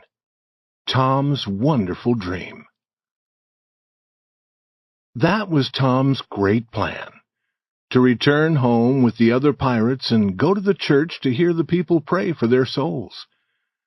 They had returned across the river in the darkness the night before, and had stayed in the forest until nearly daylight. They had entered the church and finished their sleep there before the people came. Then they appeared at the most important moment. The next morning, Aunt Pauli and Mary were very loving toward Tom. He had everything he wanted to eat. There was much more talk than usual. Aunt Pauli spoke. "We can laugh now, Tom, but you were not very kind to let me suffer. You came across the river to surprise us in church. Why could you not come across the river to tell me that you were not really dead?" "Yes, you could have done that, Tom," said Mary. "I believe you would have done it if you'd thought of it." "Would you, Tom?" said Aunt Pauli. Her face was brighter at this thought. "Would you, if you thought of it? I hope you love me enough to do it. Did you think of it?" "Tom is always rushing," Mary said. "He never thinks." "Sid would have thought, and Sid would have come. Tom, someday you'll be sorry. You will wish that you had cared more for me, but then it will be too late." "I do care for you," said Tom. "I wish that I had thought, but I dreamed about you." "A cat does as much as that. What did you dream?" "I dreamed that I saw you sitting there by the bed. Sid and Mary were sitting with you. I dreamed that Joe Harper's mother was here. Indeed she was one night. Did you dream any more?" "Yes, but I can't remember all of it." "Try, Tom. Try to remember."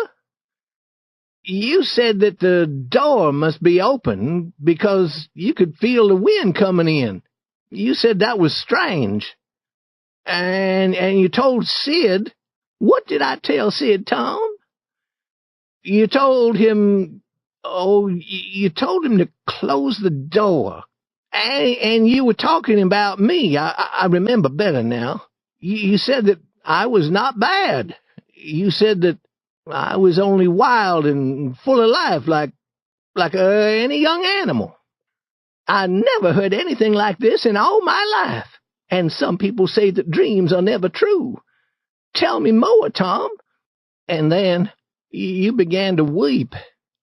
"Yes, I did. I did." Then Mrs. Harper began to weep. She said that Joe was good also. And then you told all about my giving the painkiller to the cat. And then there was a lot of talk about finding our bodies and about praying in the church on Sunday. It is all true. And Mrs. Harper went home, and you prayed for me, and I could see you and hear every word. And you went to bed, and I was very sorry for you. And I had a letter for you. It was on a piece of wood. On the wood were the words, "We are not dead. We are away being pirates." I kissed you on the lips and went away again. Did you, Tom? Did you? She took him in her arms. "It was very kind, but it was only a dream," said Sid. "Be quiet, Sid. And Tom, here's a big apple for you. And now, you children go to school." Tom walked slowly and proudly, feeling that all eyes were watching him. Smaller boys followed him, proud to be seen with him. Boys of his own size tried not to show that they knew he had been away. But they did know. They wished that they had sun-browned skin like his. They wished that they were as famous. Tom decided that he no longer was interested in Becky Thatcher. Being famous was enough pleasure for him. When Becky arrived at school, Tom seemed not to see her. But he saw her playing with other boys and girls. He saw that she often came near him and looked at him, and he began talking to Amy Lawrence. Becky tried to go away from him, but her feet would not do as she wished. They carried her near the group around Tom. She said to one of the girls, "Mary, Where were you yesterday? I wanted to tell you about the picnic. Oh, whose picnic? My mother is going to let me have one. I hope that she will let me come. It will be my picnic, and I may ask those that I want. I want you and all my friends to come. She looked at Tom, but he was talking to Amy Lawrence. Now the others in the group began asking if they could go to the picnic. Soon all had asked except Tom and Amy. Tom turned away. Becky's legs were shaking and tears came to her eyes. She would not let the others see her sadness. She went away alone to think of what to do. When Tom saw her again, she and a boy named Alfred Temple were sitting together, looking at a book. Now Tom suddenly wanted to stop talking to Amy. He escaped from her and went to look again at Becky and Alfred Temple. And Becky seemed not to see Tom, but she saw him, and she saw that he was suffering, and she was glad. That Alfred Temple, Tom thought. Alfred Temple in his fine clothes. I will catch you. I will take you. And he began hitting the air as if he were fighting with the other boy. At noon, Tom went home. Becky again looked at the book with Alfred, hoping that Tom would see them. But Tom did not appear. Suddenly she began to weep. She left Alfred and walked away. Alfred followed, hoping to find some way to make her happy again, but she said, "Go away. I never want to see you again." Alfred was quick to understand.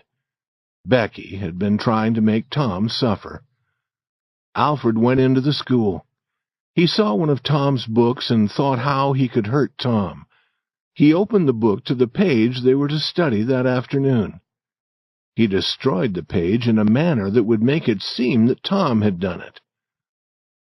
Becky, looking in the window, saw him do it. She thought of telling Tom. Then she decided that she would not.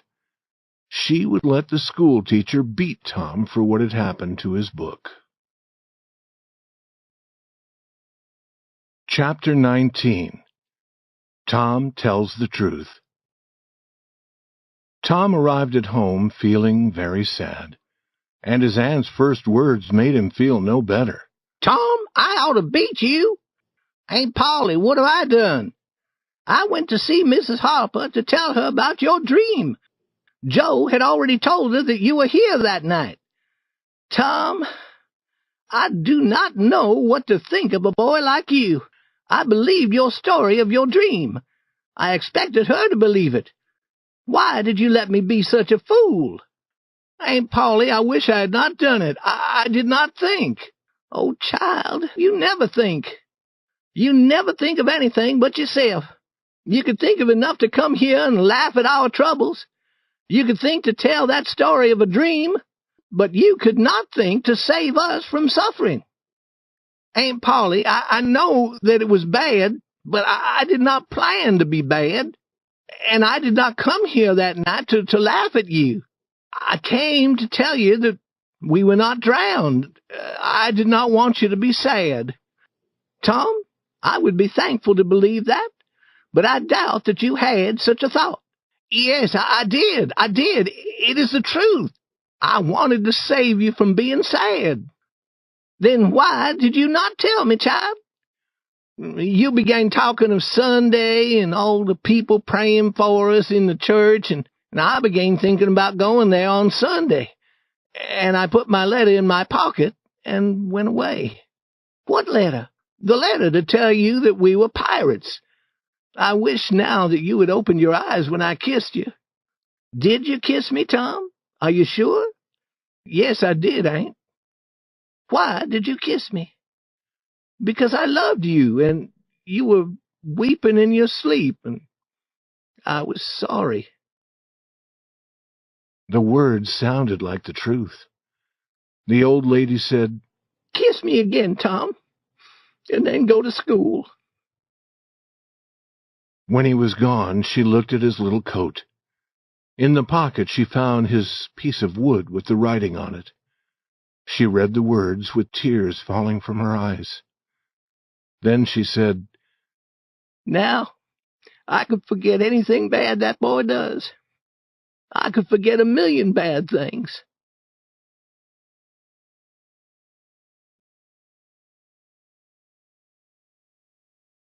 Chapter 20. Becky Has a Problem. Tom was happy again. He started walking to school and soon saw Becky Thatcher also going toward the school. Quickly he ran to her and said, I'm sorry I acted as I did this morning, Becky. I won't ever be like that again. Please let us be friends. The girl stopped and looked into his face. Go away, Mr. Thomas Sawyer. I will never speak to you again. Then she started walking again. Tom was so surprised that he could think of nothing to say. And he was filled with anger. If she were a boy, he knew that he would fight her. Becky was also full of anger. She was thinking of the pleasure of watching the teacher beat Tom for destroying a page in his book. She did not know that she would soon have trouble also. The teacher had a book that he was studying. Every day he would read some pages when he was not busy. Every boy and girl in the school wondered about this book, but none had ever seen its pages. Now, as Becky passed the teacher's table, she saw the book. She opened it and began to look at it. Then Tom appeared at the door. Becky hurried to close the book. Her hand caught the page, and suddenly it was in 2 pieces. Becky began to weep. You were bad, Tom Sawyer, to come and watch me. And now you will tell the teacher, and he will beat me. And what shall I do? I have never been beaten in school. But I know what is going to happen to you. You wait, and you will see. Then, weeping, she ran outside. Tom said to himself, What a fool a girl is. What is a beating in school? That is nothing, and I will not tell who opened the book. The teacher will ask who did it. He will call each name, and when he says the right one, he won't need an answer. He'll see the answer in her face. School began, and soon Tom's book was discovered. He said that he had not destroyed the page, but the teacher did not believe him. Tom had his beating. Becky watched, trying to feel happy about this. But she almost stood up to tell the truth about Alfred Temple. An hour passed. The boys and girls were all busy with their books. The teacher opened his book. Tom looked at Becky. He had seen small and hunted animals in the forest. Now Becky seemed like one of them. He wished that he could help her, but what could he do? The next moment the teacher stood before the school. Every eye turned away from his. All the boys and girls were afraid of him. He spoke. Who did this to my book? There was not a sound. Benjamin Rogers? No. Joe Harper? No. Amy Lawrence? No. Gracie Miller? No. The next name was Becky Thatcher. Tom was shaking from head to foot. He saw her face, white with fear. Rebecca Thatcher, look at me. Did you do this to my book? Tom jumped to his feet and shouted, I did it. All looked at him. They could not believe what they had heard. This was madness. Tom stepped forward to take his beating. The surprise, the thankfulness, the love shining from Becky's eyes seemed pay enough for 100 beatings.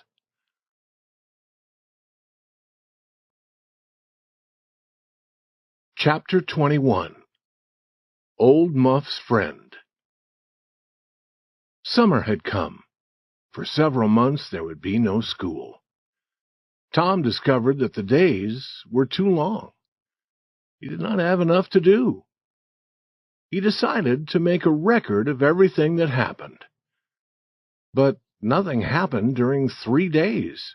He decided that a record would be of no value. Becky Thatcher had gone away. During the summer, she was living in another town with her father and her mother. The thought of the fearful killing in the graveyard was always in Tom's mind. It was like a pain that would not go away. Then Tom became sick. For 2 long weeks, Tom remained in bed without knowing what was happening in the village. He was very ill.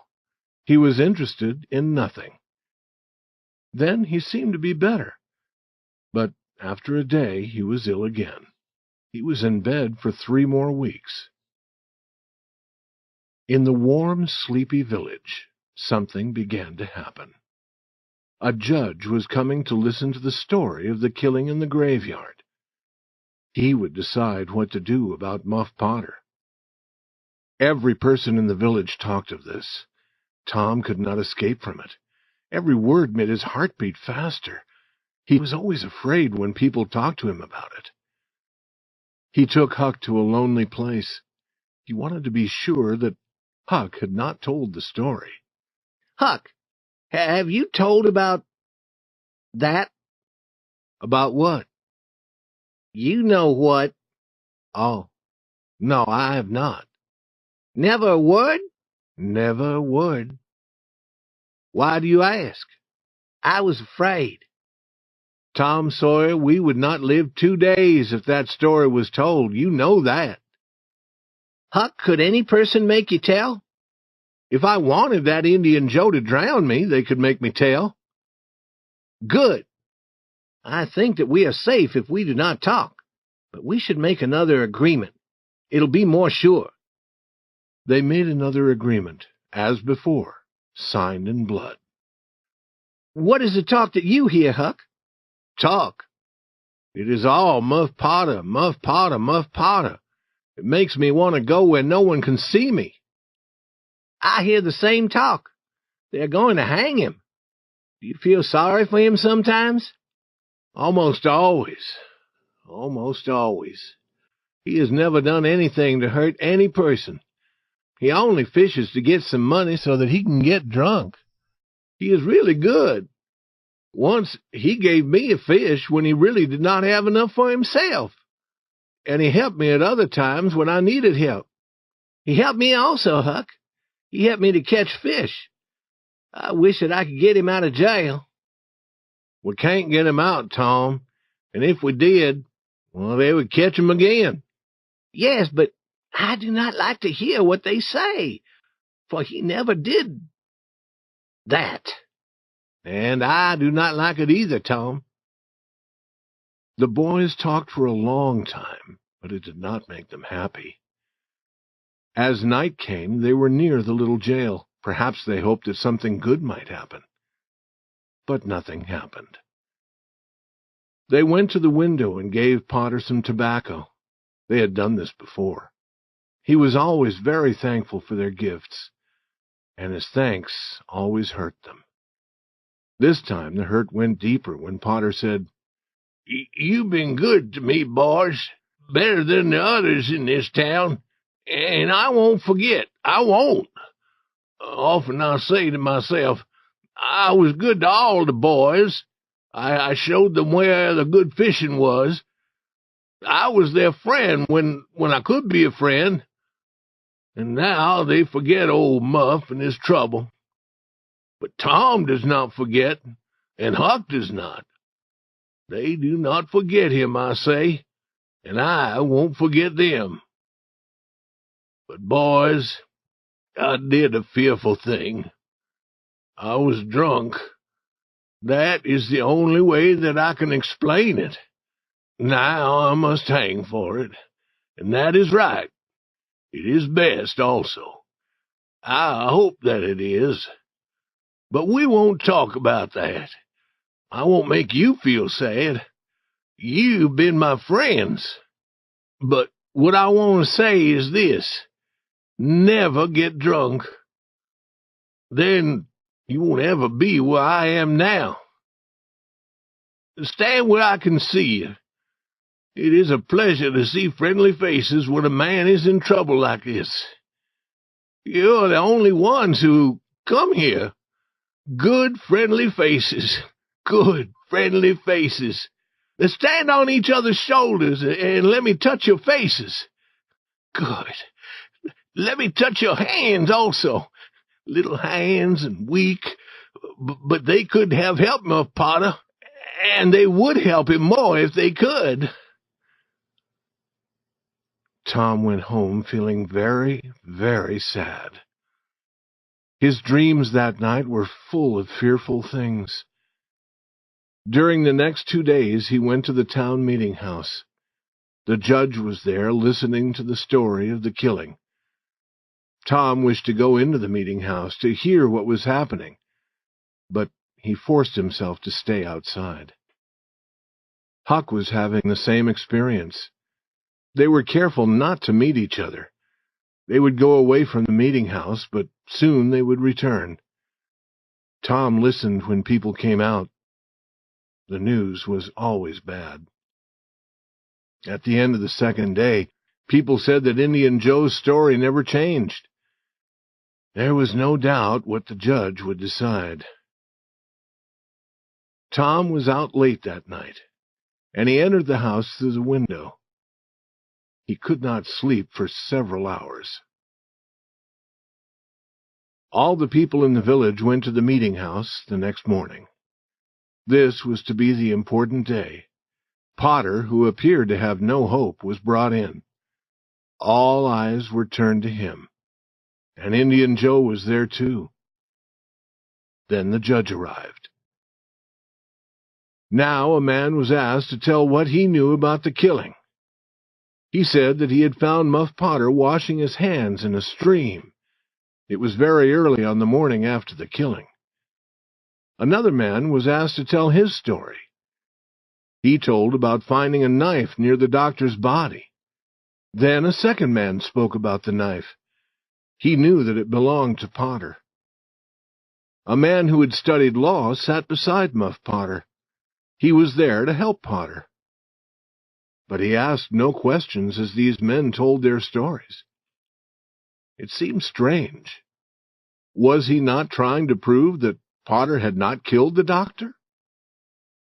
More men told their stories, and the man beside Potter asked them no questions. After a while, all the stories against Potter had been told. Then the man beside Potter stood up. He spoke to the judge. "Your Honor, we plan to prove that Muff Potter was drunk that night. We plan to prove that he did not know what he was doing. But we have changed our plans. We wish to ask Thomas Sawyer some questions." Surprise appeared on every face, including Potter's. Every eye was watching Tom. He stood up and walked forward. He looked very wild because he was deeply afraid. The questions began. "Thomas Sawyer, where were you on the night of the killing at about the hour of 12? Tom looked at Indian Joe. He could not speak. The people listened, but the words did not come. After a few minutes, however, the boy had more strength. Some of the people could hear as he said, "In the graveyard." "Louder, please. Do not be afraid. You were?" "In the graveyard." A cold smile appeared on Indian Joe's face, then it was gone.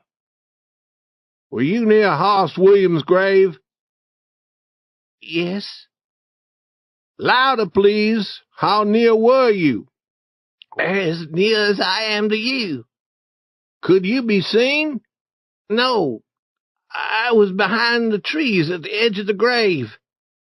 "Was another person with you?" "Yes, I went there with—" "That is enough. We will call him when we need him." "Did you carry something there?" Tom did not answer. "Speak, my boy. The truth is always honorable. What did you carry there?" "Only a dead cat." There was a little laughing. The judge ordered it to stop. we plan to show the bones of that cat. Now, my boy, tell us everything that happened. Tell it as you wish, but tell it all, and do not be afraid." Tom began slowly. Then his words came more and more easily. Every eye looked at him. With open lips, the people listened to his words, forgetting everything but his story. Now he came to the end. Interest became greater and greater. And as the doctor hit Muff Potter with the board, and Muff Potter fell, Indian Joe jumped with the knife, and Indian Joe jumped toward a window, striking all who tried to hold him. In a moment, he was gone. Chapter 22. Days of Delight and Nights of Fear. Tom was famous once again. The old people loved him, and the young people wished that they were like him. His name appeared in the village newspaper. There were people who believed that he might someday become President of the United States, if he escaped hanging. Now all were kind to Muff Potter, forgetting that they had not been kind before. Tom's days were days of joy, but his nights were filled with fear. Indian Joe was in all his dreams. Poor Huck felt the same. His name had not been called in the meeting house. Because Indian Joe had run away, Huck's story was not needed. But Huck was afraid that his part in the story might be told. Huck no longer trusted any human being, because Tom had broken their agreement. Every day Muff Potter's thanks made Tom glad that he had told his story. Every night he wished that he had not opened his mouth. Sometimes Tom was afraid that Indian Joe would never be caught. At other times he was afraid that Indian Joe would be caught. He felt sure that he could never be safe again until Indian Joe was dead and he had seen the dead body. Indian Joe had not been found. The slow days passed. With each day, Tom became a little less afraid. Chapter 23. Dead People and Spirits.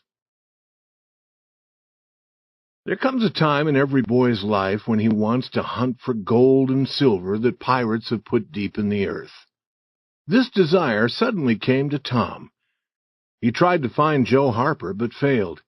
He tried to find Ben Rogers, but Ben had gone fishing. Then he met Huck Finn. Tom took him to a place where they could be alone, and he explained. Huck agreed. Huck always agreed to do anything that would require time, but not money.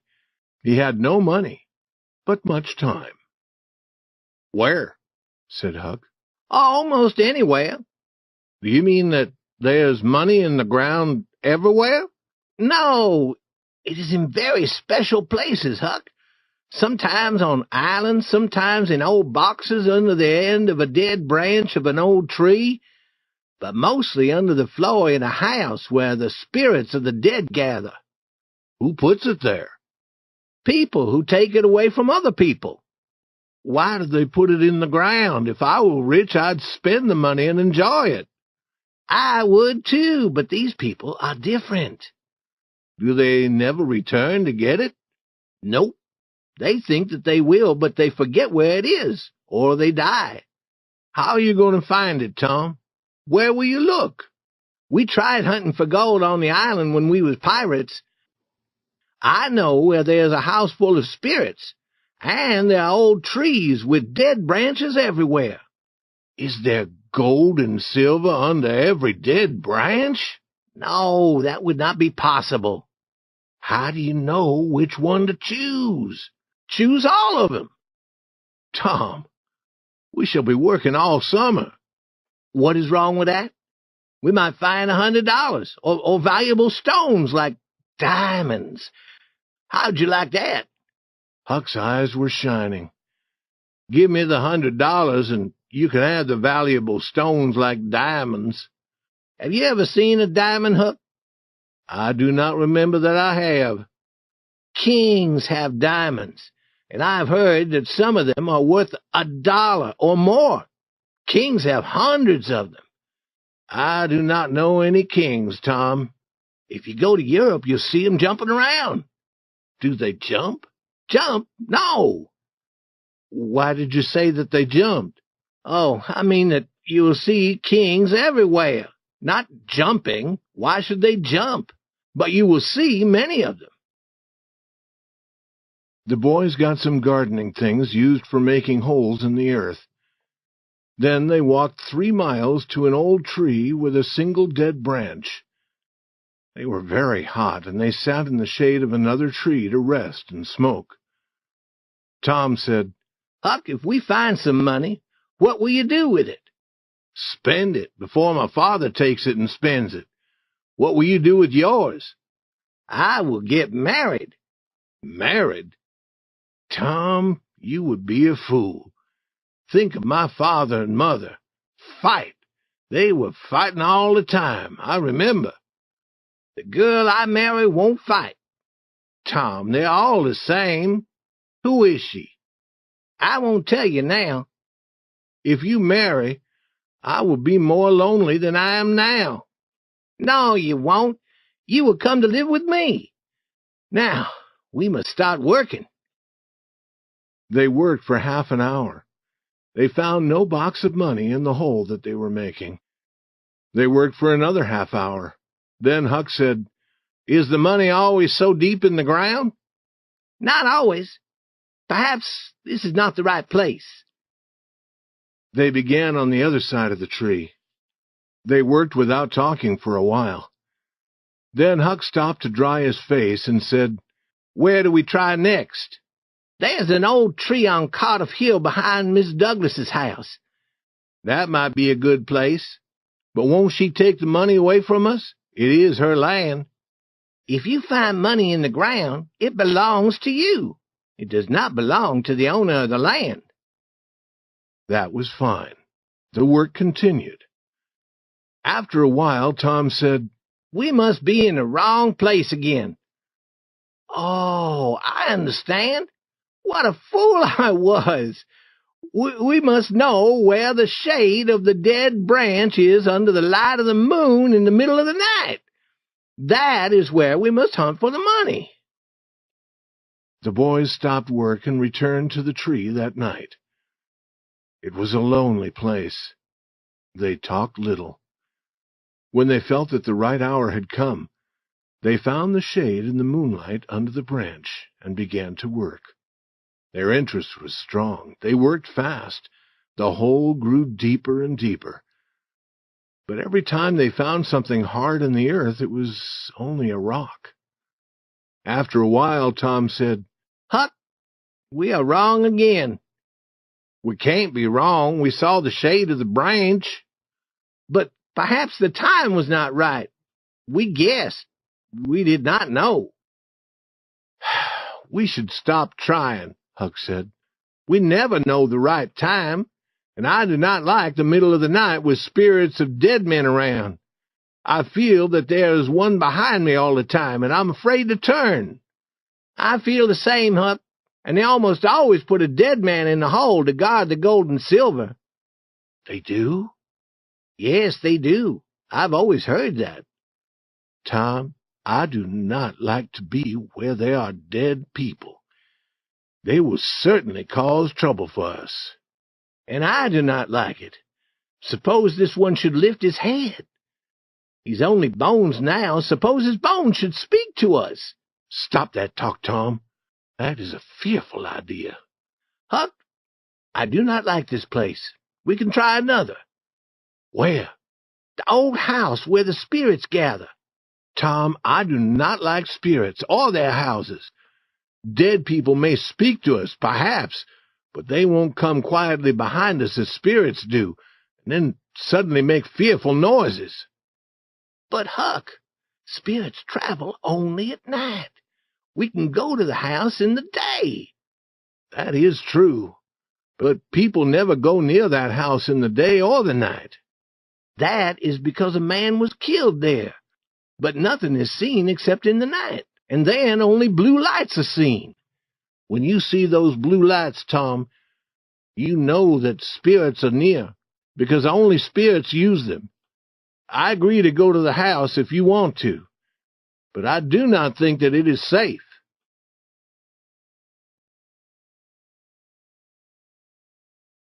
Chapter 24. Sleeping Spirits, a Box Full of Gold. On Saturday, soon after noon, the boys met at the dead tree. They smoked and talked in the shade. Then they worked a little at their last hole. They had no great hope, but Tom said that people sometimes stopped working when they had almost found the box of gold. Then another person came and with very little work discovered it. However, they failed to find anything, but they felt that they had done everything that was possible. When they arrived at the old house, they were first afraid to go in. It was completely quiet there under the hot sun, and very lonely. Then they went without any noise to the door and looked in, shaking with fear. They saw a room with an earthen floor. There was a place where a fire had been built, windows without glass, and dust was everywhere. They entered. They did not dare to speak. Their ears were ready to hear any small sound. Their legs were ready to carry them quickly outside again. Soon their fear became less. They looked around with interest. Then they wanted to look at the room above. They found nothing up there and were starting to go down when— "Be quiet!" Tom's voice was shaking. "What is it?" Huck asked, becoming white with fear. "There! Hear it?" Yes, we must run. We can't move. They're coming toward the door." The boys were on the floor, looking down into the room below through holes, sick with fear, waiting. 2 men entered. Both boys had seen one of the men in the village. He seemed to be very old. He had long white hair hanging around his shoulders and much white hair growing on his face. It seemed to the village people sad that he could neither hear nor speak. The other man was a stranger. He was wearing very old clothes. His face was not pleasant. He was talking as they entered. The 2 men sat on the ground with their backs against the wall. "No," said the other man. "I've been thinking about it. I do not like it. They will catch us." "You fool," said the man who was believed not to be able to hear or speak. "You are afraid." The boys were now shaking with fear. This man was Indian Joe. Joe said, "We were not caught before." "But that was different." "They may catch us here in this house," Joe said. "I wanted to leave here yesterday, but those boys were playing on Cardiff Hill. They would have seen us." Those boys were Tom and Huck. They were shaking again. What would have happened to them yesterday if they had come to this house? They wished that they had waited a year before coming. The 2 men had brought some food, and they began to eat. After a while, Joe said, "When it is dark, go home. Wait there until you hear from me. I will go into the village once again. Then we will do the job we planned, and then we will run far away. Now I need sleep. You stay here as a guard." He was soon asleep, and then the guard, too, was soon sleeping. The boys took a long, thankful breath.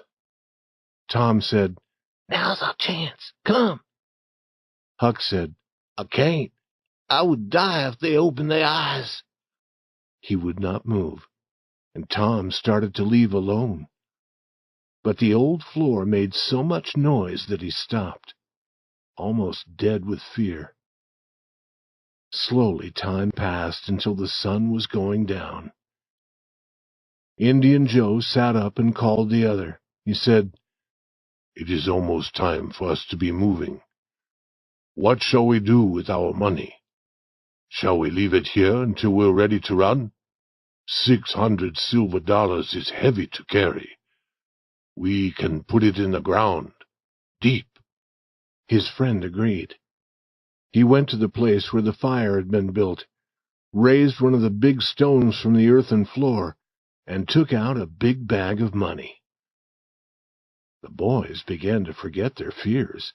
$600 would make 6 boys rich, and they knew where Indian Joe was putting it. Indian Joe was in a corner making a hole in the ground with his knife. The boys did not dare to speak, but they looked at each other often. These looks were easy to understand. Their meaning was, "Oh, how glad we are now to be here." They heard Indian Joe's knife strike something hard. "Look here," he said. "What is it?" asked his friend. "It is an old box," Joe said. "Help me lift it." "No, I have broken it open." He put his hand in the box and then brought it out again. "Man, this is money." The two looked at the handful of money. It was gold. Now the men found the gardening things that the boys had been using and had placed in another corner when they came into the house. Using them, they started to work. They soon had the box out of the earth. It was not large, but it had once been very strong, with iron bands to hold the wood together. "There are thousands of dollars here," said Indian Joe. "Now it won't be necessary to do that job in the village," said the other. Indian Joe said, "You do not understand. I am not doing that job only for money. Wrong was done to me, and I am going to pay them for it. I need your help. Go home until I tell you to come." "What do we do with this money? Put it in the ground again?" "Yes." Delight for the boys above his head. "No." Deep sadness above. "Where did these gardening things come from? There was fresh earth on them. Who was here? We must take the money away. I have a good place for it. At the number 2 place, under the cross." "It is nearly dark enough to go." Indian Joe went from window to window, looking out. Then he said, "Who could have come here? Do you think they are in the room above us?" The boy's breath stopped. Indian Joe put his hand on his knife and started to go up. The boys could not move. Their strength was gone. They heard Joe coming. Then they heard the sound of breaking wood, and Joe fell to the ground. "No people are up there," his friend said. "They saw us coming and they ran. They thought that we were spirits or devils, and they are running yet." Soon the 2 men went out of the house, with the box of gold and the bag of silver dollars. Tom and Huck watched them through the holes in the wall. But would the boys follow? No. They were happy enough to get away from the house with no broken bones, and then return to the town. They did not talk much. They decided to watch in the town for Indian Joe and then follow him to the number 2 place. Tom had a fearful thought. "Indian Joe said that he would pay wrong with wrong. Was he talking about us, Huck?" Feeling suddenly weak, Huck almost fell to the ground. Chapter 25. Doubts. The adventure of the day troubled Tom's dreams that night. 4 times he had his hands on that gold. 4 times he opened his eyes and discovered that he had nothing. In the early morning, as he was in bed thinking of his great adventure, it all seemed strangely far away. It might have happened in another world or in a time long past. Then the thought came to him that the great adventure itself must be a dream. The amount of money was too big to be real. He'd never seen as much as half $100 before. He decided to find Huck and let Huck talk. He would ask Huck no questions. If Huck did not speak of the adventure, then Tom would know that it had been a dream. Huck was sitting on the edge of a boat with his feet in the water. He seemed very sad. "Hello, Huck." "Hello yourself." No words for a minute. "Tom, if we had not put our gardening things in that corner, we would have that money." "It was not a dream. It was not a dream. But I almost wish that it was." "Dream? If Indian Joe had found us, you would know that it was not a dream. I have had dreams about him all night." "We must find him, find the money. We must find his number 2 place. Perhaps it is the number of a house." "No, Tom. The houses in this town do not have numbers." "Perhaps it is the number of a room in a public house for travelers. Those rooms have numbers." "Oh, that is the answer. There are only 2 public houses here. We can quickly learn about number 2. "You stay here, Huck, until I return." Tom was gone half an hour. He learned that in one public house a well-known young man lived in room number 2. But in the other public house, number 2 was always closed. No person seemed to know much about it. However, a light had been seen in the window the night before. "That is Indian Joe's number 2, Huck." "I think you are right, Tom. Now what will you do?" "Let me think." Tom thought a long time. Then he said, "I would tell you. The door of number 2 opens on a little street at the back of the house. We must wait for a dark night. Then we shall try to get in. But if you see Indian Joe, follow him. And if he does not go to that number 2, it can't be the place." "I'm afraid to follow him alone, Tom." "It will be night. If I see him, and if it is dark, I will follow him. I promise. He might be going straight to that money. You must not weaken, Huck, and I won't."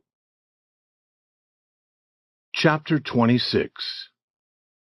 Number 2. Huck as guard. They waited 3 nights. The 4th night was dark enough. The public house was closed at a late hour, but Tom and Huck were near. Indian Joe had not been seen. No other person had been seen in the street behind the house. The 2 adventurers moved quietly toward the door in the darkness. Huck stopped to remain as a guard, and Tom went forward. Then there was a long wait. To Huck, it seemed like hours. What had happened to Tom? Had he died from fear? Huck's breathing was very fast, and his heart beat madly. Suddenly, Tom came rushing out. "Run! Run for your life!" They never stopped running until they were at the other end of the village. There stood an old building, now not used. As they entered, rain began to fall heavily. "Huck, it was fearful. I tried and tried to open the door, and then suddenly it opened without effort. I stepped into the room, and, Huck, I almost stepped on Indian Joe's hand." "No." "Yes. He was there, asleep on the floor, drunk, I believe. I turned and ran." "Tom, did you see that box?" "Huck, I did not wait to look around. I did not see the box. I did not see any cross. I only saw a cup on the floor beside Indian Joe and more to drink. The room is full of it." "Tom, if Indian Joe is drunk, now is the time to get that box." "Is it? You get it." Huck began to shake. "No, I believe not." "And I believe not, Huck. Listen, Huck, wait until we know that Indian Joe is not in there. We can watch every night. Then we can go fast and get that box." "I agree. Let me watch all night and every night. You do the other part of the job." "I will." and now the rain has stopped. You go and watch. And when you want me at night, come to my window and make a noise like a cat. Chapter 27. The Picnic. Indian Joe's Job. The next morning Tom heard glad news. Judge Thatcher's family had returned. Both Indian Joe and the box of gold were not so important for a while. More good news made the day perfect. The following day Becky would have her picnic. Before 11 in the morning, the young people were at Judge Thatcher's house, ready to start. Soon the happy group was walking toward the river. They were going to ride down the river on the old riverboat. Sid did not go. He was sick. Mary stayed with him. Mrs. Thatcher said to Becky, "You return late. Perhaps you should stay all night at the home of a girlfriend who lives near the river." I can stay with Susie Harper, Mother. Good. And be a good girl. The boat took them 3 miles down the river, where it was tied to the shore. The crowd ran off the boat and into the forest. Soon shouting and laughing could be heard from many places. After a while all were hot and ready to rest. They met again near the boat and began to eat the good things they had brought with them. After eating, they rested in the shade of the big trees. Then there was a shout. "Who's ready to go to the cave?" All were ready. They got lights to guide them in the darkness and started to walk up the hill. The cave could be entered through an opening in the hillside. A door had been placed across the opening, but it was not closed. Inside was a small, very cold room. The walls were rock and always had water running down them. It was a strange pleasure to stand there in the darkness and look out at the green valley shining in the sunlight. But the strangeness was soon past, and the children began to play and run through other parts of the cave. None of these parts was wide, and some were very small. Some led to other rooms made of rock. Some of these were very big. The children could not see the top of them. A person might walk days and nights and never find the end of this cave. He might go down and yet further down into the earth, always finding new parts and new rooms. No person knew the whole cave. Only part of it was known, and people did not go where others had not gone before. Tom Sawyer knew as much of the cave as any person. The children walked for almost a mile before any of them started to return to the outside. Then one group after another began arriving at the opening on the hillside. They were surprised to see that it was almost night. The boat's bell had been calling for half an hour. However, they thought this end of the day's adventures was delightful. Only the captain of the boat was sorry that he had waited so long. Huck saw the lights of the returning riverboat. He was already watching for Indian Joe. There were clouds in the sky, and the night was becoming very dark. The people in the village began to go home to sleep. The village clock was striking 11, and nothing had happened. Huck also began to think of sleep. Then a noise came to his ear. The next moment 2 men passed near him. One was carrying something. It must be that box. Should he call Tom? No. The men would carry away the box, and it would never be found again. He would follow them. Without shoes, as usual, Huck moved as quietly as a cat. The men went toward the river, and then, turning, went up Cardiff Hill. Passing the house of an old man named Jones, they arrived at the top of the hill. There, among the trees, they could not be seen. Huck stopped, listened, but heard no sound except his own heart. He knew that he was not far from the house of Mrs. Douglas, an old lady who lived alone. Then, very near, he heard a voice. It was Indian Joe. He said, "There are lights It is late, but she is not alone. I can't see any lights. That was the other man. Huck's heart was cold. This was the job Indian Joe had talked of? Mrs. Douglas had often been kind to Huck. Perhaps these men were planning to kill her. He wished that he had dared to run to the house and tell her, but the men would catch him. "Look from here," said Indian Joe. "Now do you see the lights?" Yes, forget the job. Forget it. I have told you before. You can have her money. I do not want it. But her husband put me in jail. Then he died. I can't hurt him, but she is living yet. You must not kill her. I will not kill her, but I am going to cut her face, and that hurts a woman more than killing. You will help me, or I will kill you. And if I must kill you, I will kill her too. Then she can't tell who killed you. If we must do it, then do it now. No. Wait until the house is dark.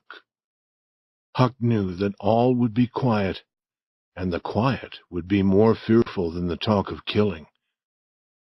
Very, very carefully, he moved down the hill. When he dared, he began to run. He arrived at Mr. Jones's house and beat on the door. Mr. Jones and his two strong sons opened a window and looked out. "What is that noise? Who are you? What do you want? Let me in, quick! Who are you?" "Huckleberry Finn.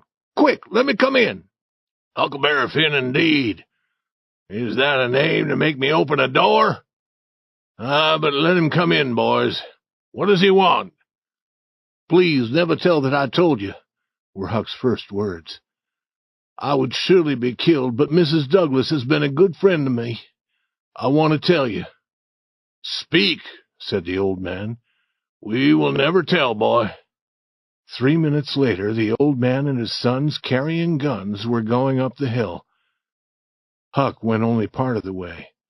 Then he stopped behind a large stone and listened. Suddenly he heard the guns and a cry. He waited for nothing more, but ran down the hill as fast as his legs could carry him. Chapter 28. The old man reports.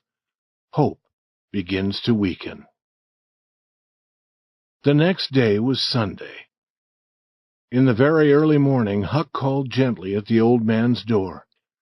"Please, let me come in. It's only Huck Finn." "That name will open this door night or day, boy." These were strange words to the boy's ears. He could not remember hearing any so kind and pleasant before. The door was quickly opened, and he entered. "Now, boy, I hope that you're hungry, 'cause as soon as the sun comes up, we'll have something hot to eat. We hoped that you would come here again last night." "When I heard the guns, I ran. I ran for 3 miles. I came now because I want to know what happened. I came before daylight because I do not want to meet those men, living or dead." "They are not dead, boy. We are sorry for that. They heard us coming, and they ran. And then we went down to the village to get help. Men have gone to watch at the river. More men will hunt through the forest today. My sons will join them. I wish we had seen those 2 men. Could you see them in the dark?" "I can tell you about them. One is a man that you have seen in the village. He has long white hair, and he can't hear, and he can't talk." Then he told about the other man's face and clothes. When his sons had gone, Mr. Jones asked Huck why he had followed the men up the hill. Huck told, after much thought, that one man was Indian Joe. But he did not tell about the box of money. Soon people began coming to the house, and Huck went where they could not see him. Mrs. Douglas was among the first to come. She came to thank Mr. Jones for saving her from being hurt by the men. "You should not thank me," he said. "There's another person who did more to help you. but he does not want thanks." All the people in the village went to church early that day. They wanted to talk about the two bad men. The two men had not been found, and nothing had been learned about where they had gone. Leaving the church, Mrs. Thatcher walked behind Mrs. Harper. She said, "Is my Becky going to sleep all day?" "Your Becky?" "Yes, she stayed with you last night, I believe." "No." Mrs. Thatcher stopped suddenly. She seemed ill. At that moment, Aunt Pauli joined them. She said, "Good morning, Mrs. Thatcher. Good morning, Mrs. Harper. I suppose that my Tom stayed with Fred or Joe last night without telling me, and now he's afraid to come to church." Mrs. Thatcher seemed more ill than before. She moved her head, saying no. "He did not stay with us," said Mrs. Harper. Her face showed surprise and a little fear. Aunt Pauli also showed fear. "Joe Harper," she said, "have you seen my Tom this morning?" "No." "When did you see him last?"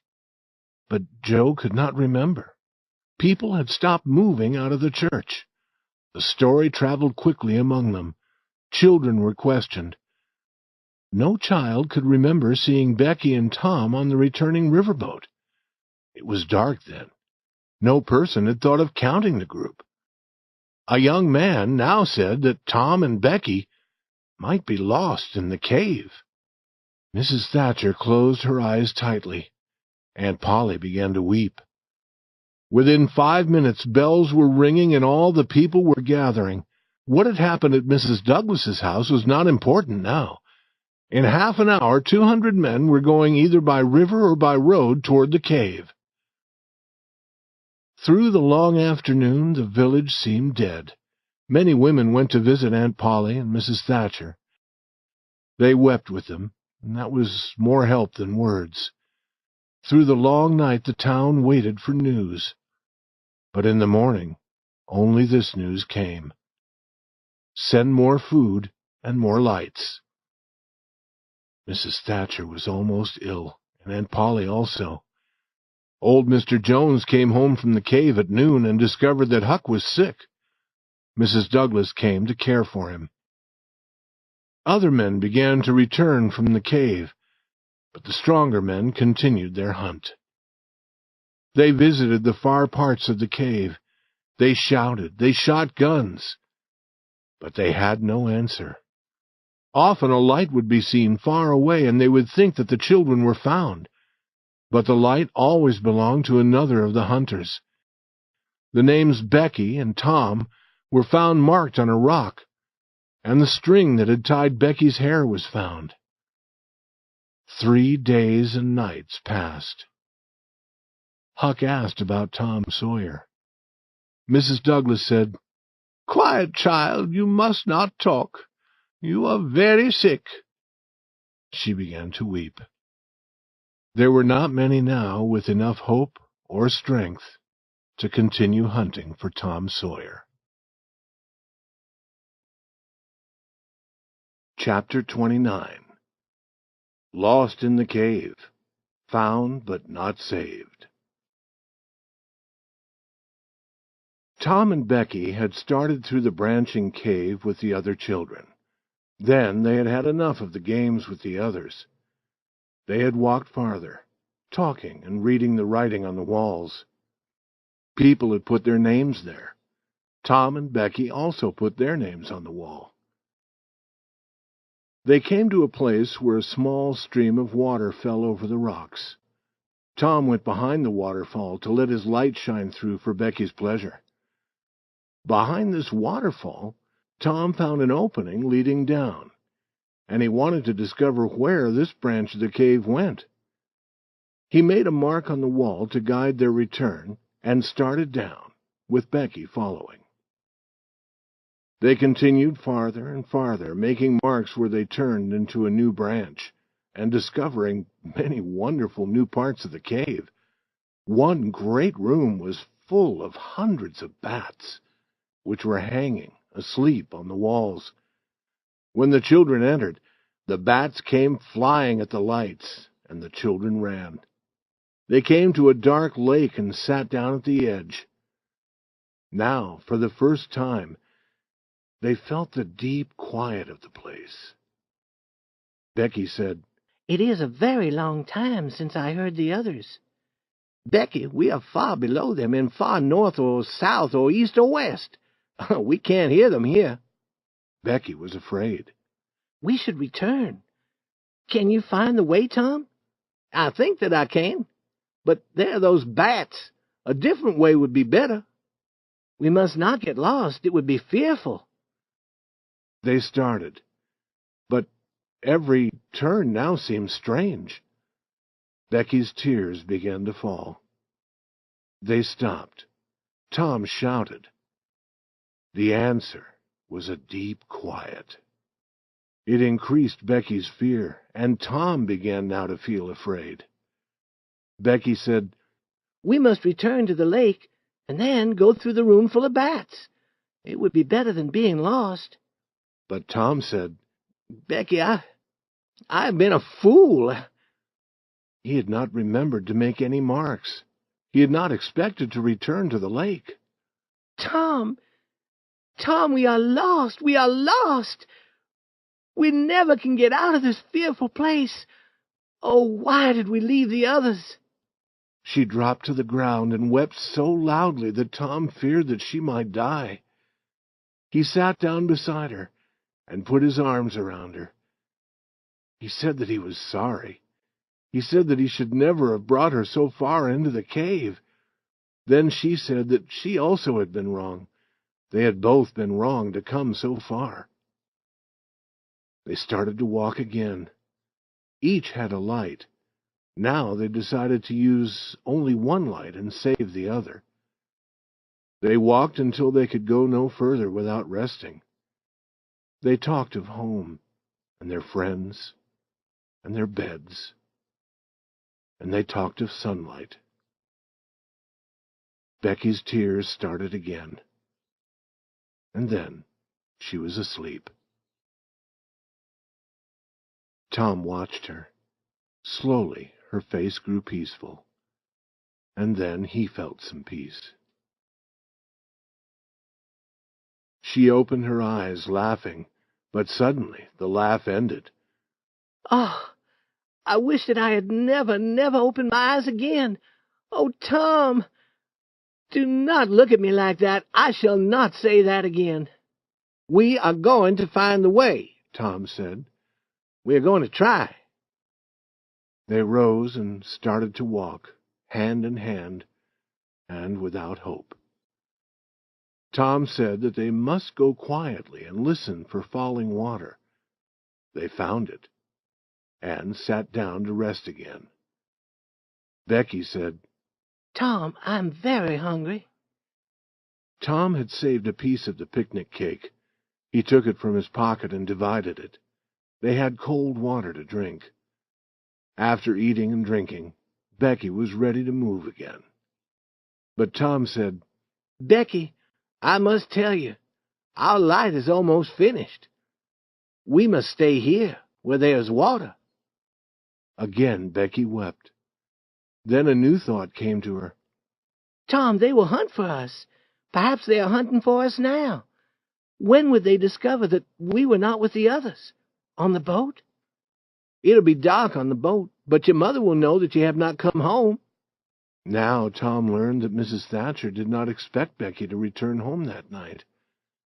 Then their last light failed and darkness was complete.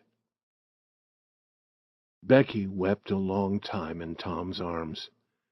Neither knew how long she wept. Then both opened their eyes in the darkness and knew that they had been sleeping. Again, they did not know how much time had passed. Tom said that it might be Sunday. It might be a day later. But Becky would not talk. Her hopes were gone.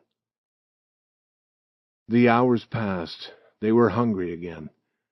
Tom had saved most of his share of the cake. He divided it. Then they heard a sound like a distant shout. Tom answered. It came again, They started moving carefully towards it, but they arrived at an edge of rock where the floor fell away. They could go no further. They listened. The distant shout was now more distant, and then they did not hear it again. They returned to the place where they had water to drink. Time passed. After sleeping again, when they opened their eyes, they thought that another day must have passed. They were very hungry. Now Tom had a new idea. The cave had many small branches near them. Tom decided to learn about them. That would be better than sitting and doing nothing. He had some string in his pocket. He tied an end of this to a rock near the little waterfall. Then he and Becky started to walk carefully away. They let the string fall behind them. It would be a guide for their return. After 20 steps, they came to a hole in the rock floor. Tom went down on his knees and felt below. Then he put his hands and his head as far as possible around the corner to look. At that moment, a human hand holding a light appeared from a rock not far away. Tom shouted. At once a body followed the hand. It was Indian Joe. Tom could not move because of fear. He was deeply thankful to see Indian Joe run away. He did not tell Becky what he had seen or why he had shouted. They returned to the waterfall. But after another long wait and another sleep, Tom decided to try moving again. They were very hungry now. He thought that perhaps a week had passed. Becky was not strong enough to go with him. She asked him to return often. She also asked him to return when all hope was gone and to hold her hand until she died. Tom promised. He kissed her. Then, with the string in his hand, he started on his hands and knees through one of the openings in the rock. He was sick with fear, and he had no hope.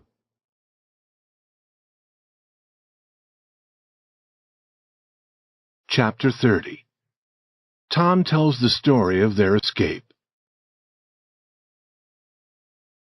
Sunday, and 2 more days had passed.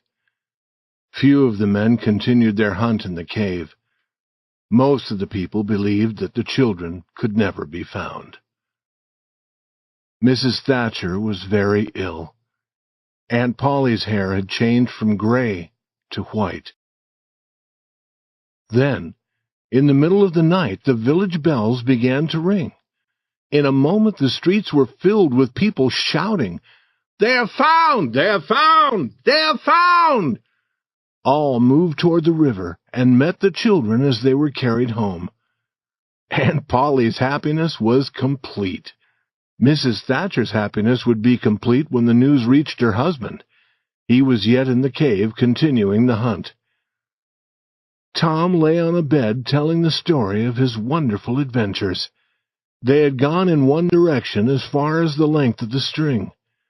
Then he had tried another opening. Then he had tried a third.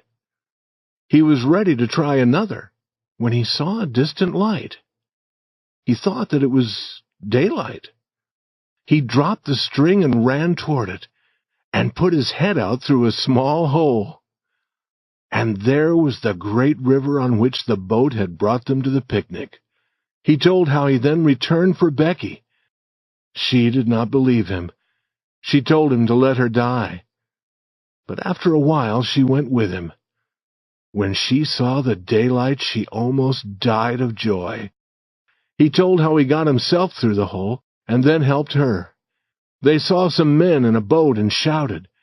At first the men didn't believe their wild story, because, the men said, "You are 5 miles south of the door of the cave." But they believed the children after a while, and took them to a house where they were given food and allowed to rest before being taken home. It was several days before Tom and Becky were strong again. Tom learned of Huck's sickness and went to visit him. Mrs. Douglas would not let Tom talk about his adventures because Huck was not strong enough to listen. Also, she would not let the boys talk about what had happened at her house on Cardiff Hill.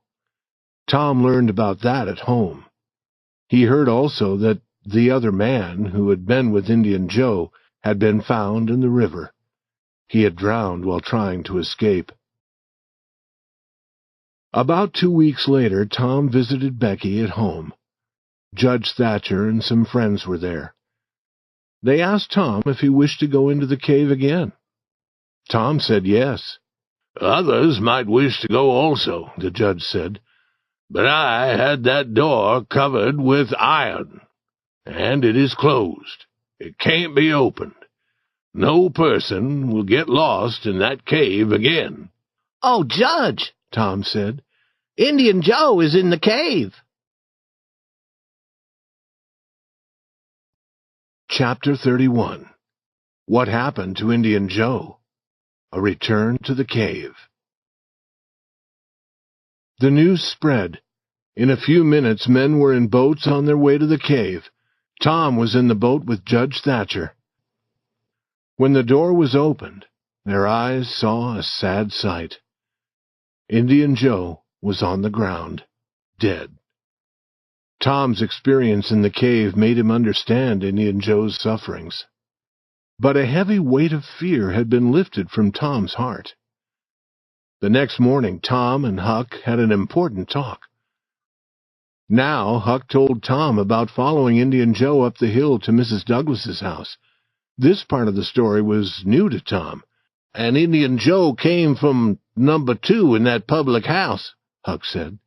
"And now we shall never know any more about that box of money." "Huck," Tom said, "that money was never in number 2. Huck, it is in the cave." "Say that again, Tom." "The money is in the cave." "Tom, is this true?" "It is true, Huck. Will you go there with me and help to bring it out?"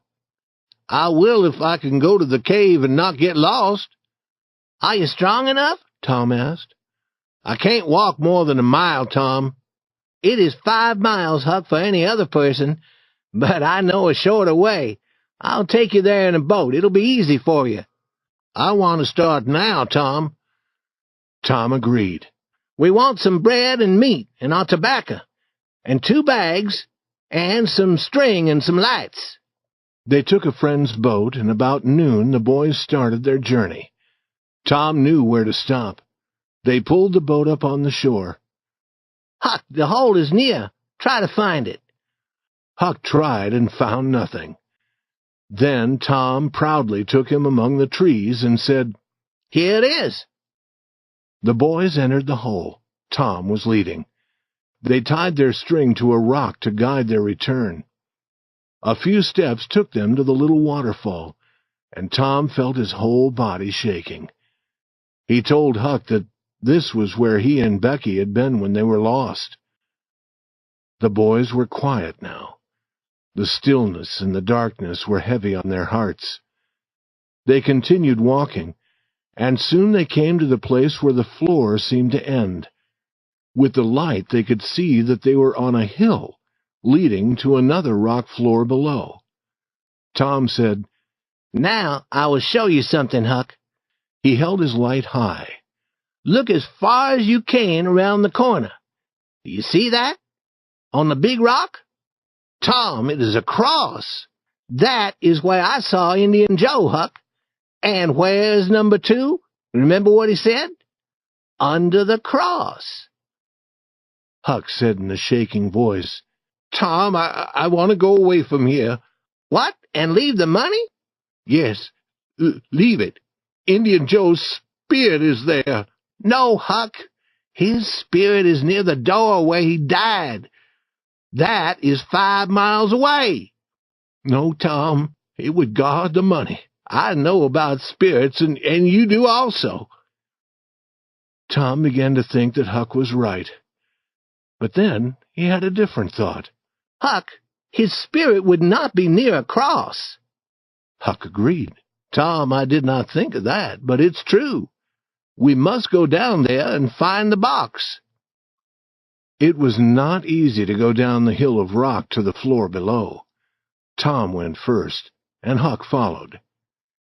Near the bottom of the great rock the boys found where some person had been eating and sleeping, but they found no money. Then Tom took his knife and used it to turn over the earth behind the great rock. The knife touched wood. Huck, you hear that? They pulled away some stones and some old boards. Behind these there was an opening under the rock. With his light, Tom went down. Huck followed. Tom went around a corner and shouted, Huck, look there! It was the box of money. There were also 2 guns. We have it, said Huck, putting his hands among the pieces of gold. We are rich, Tom. Huck, I was always sure that we would get it, and we have it. Can I lift the box? He could lift it, but he could not carry it.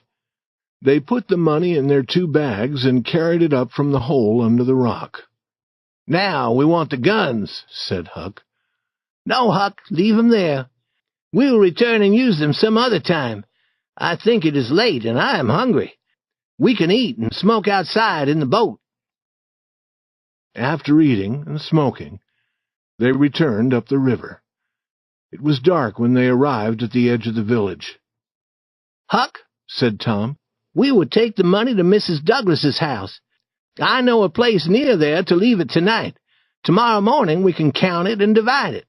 And then we can find a place in the forest where it'll be safe. You wait here now and watch it. I'm going to get Benny Taylor's little wagon. He soon returned with the wagon. They put the bags of money in the wagon and started toward Cardiff Hill.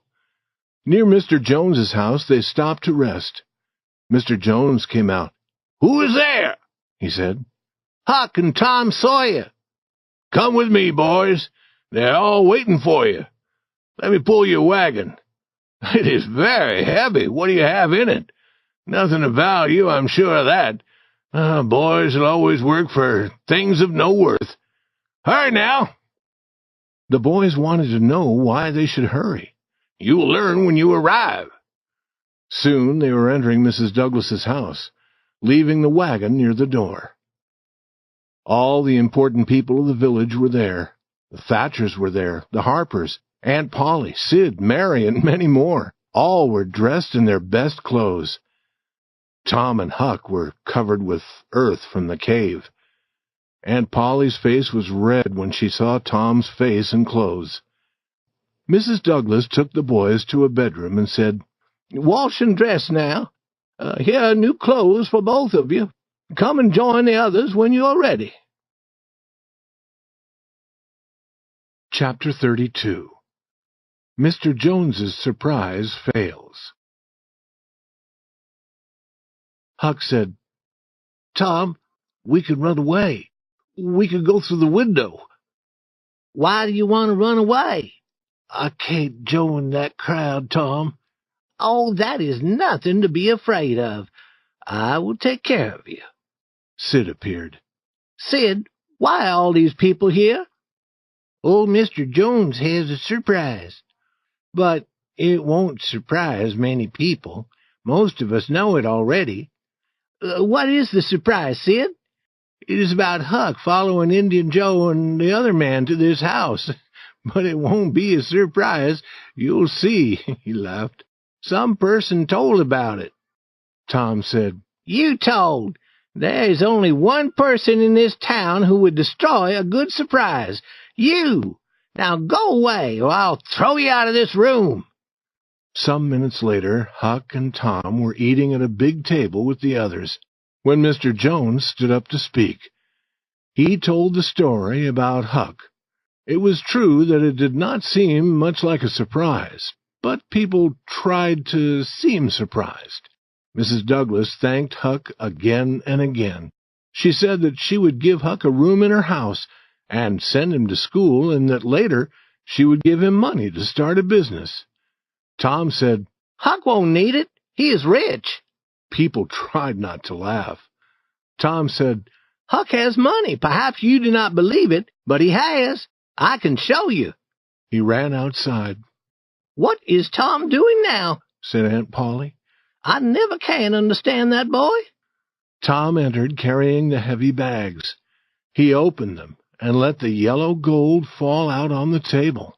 "What did I tell you?" he said. "Half is Huck's and half is mine." All looked. None could speak for a moment. Then they asked Tom to explain. It was a long story, but it was full of interest. When Tom finished, Mr. Jones said, "I planned a surprise for this evening, but this surprise makes mine seem very small." The money was counted. There was more than $12,000. Some of the village people owned land and were much richer than Tom and Huck, but none had ever before seen so much money at one time.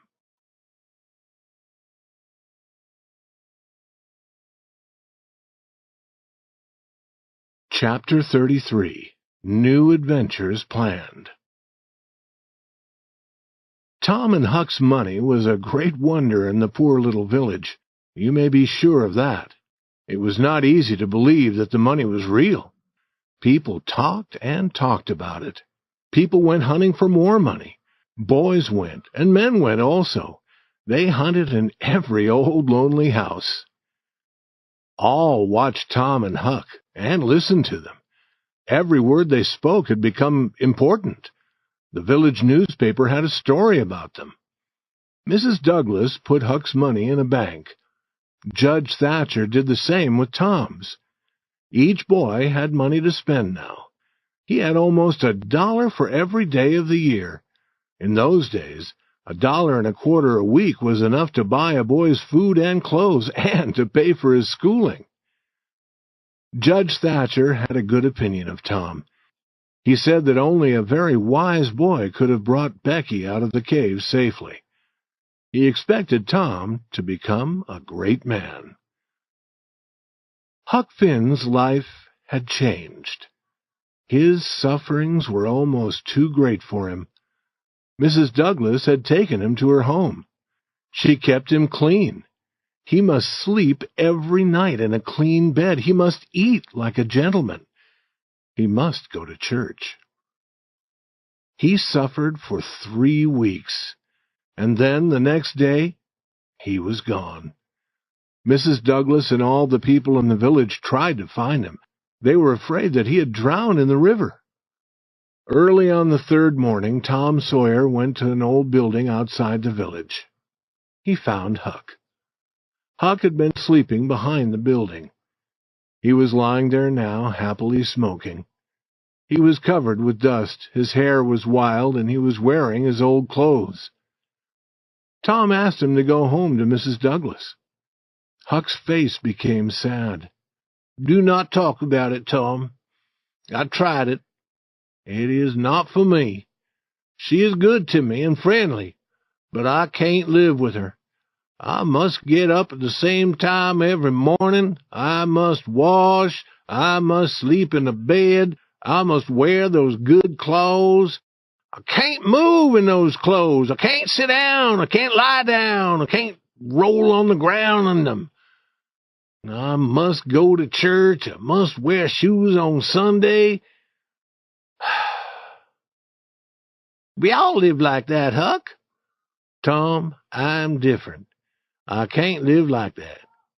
It is easy to get food. Mrs. Douglas won't let me smoke, and she prays all the time. I had to leave, Tom, or I would die. When school begins, I would have to go to school. Tom, being rich is no good. I wish I was dead all the time. I like these old clothes. I like this place to sleep. This is what I want, Tom. I'll give you my share of the money. You can give me 10 cents when I need it, but not often. I do not like what is easy to get. And you go now and explain to Mrs. Douglas." "Oh, Huck, you know I can't do that. And if you try longer, you will like it." "Like it? Yes, I would like it as I would like a burning coal if I sat on it. No, Tom, I won't be rich, and I won't live in the house. I like the forest and the river and a place like this for sleeping. But now we are rich, and all our games, like being pirates, are destroyed. Listen, Huck, being rich won't change that. Is that true, Tom? It is true. But if you want to join me and the other boys and belong to my club, you must live like us. Tom, is that friendly? I want you to join us, Huck. But all the boys who join Tom Sawyer's club must have good characters. Huck was quiet. There was a battle in his mind. After a while he said, I will return to Mrs. Douglas's for a month. I will try if you will let me belong to Tom Sawyer's club. I agree, Huck. Come with me now, and I promise to ask Mrs. Douglas to change a little, Huck. Will you, Tom? That is good. When will you start your club? Oh, soon. This evening, perhaps, we can have the first meeting. What will we do at the meeting? Well, we will promise always to help others, and promise never to tell what we plan to do, and promise to kill any person who hurts one of us. I like that, Tom. I like it. And we must make those promises in the middle of the night in a lonely place, and sign with blood. This is better than being a pirate, Tom.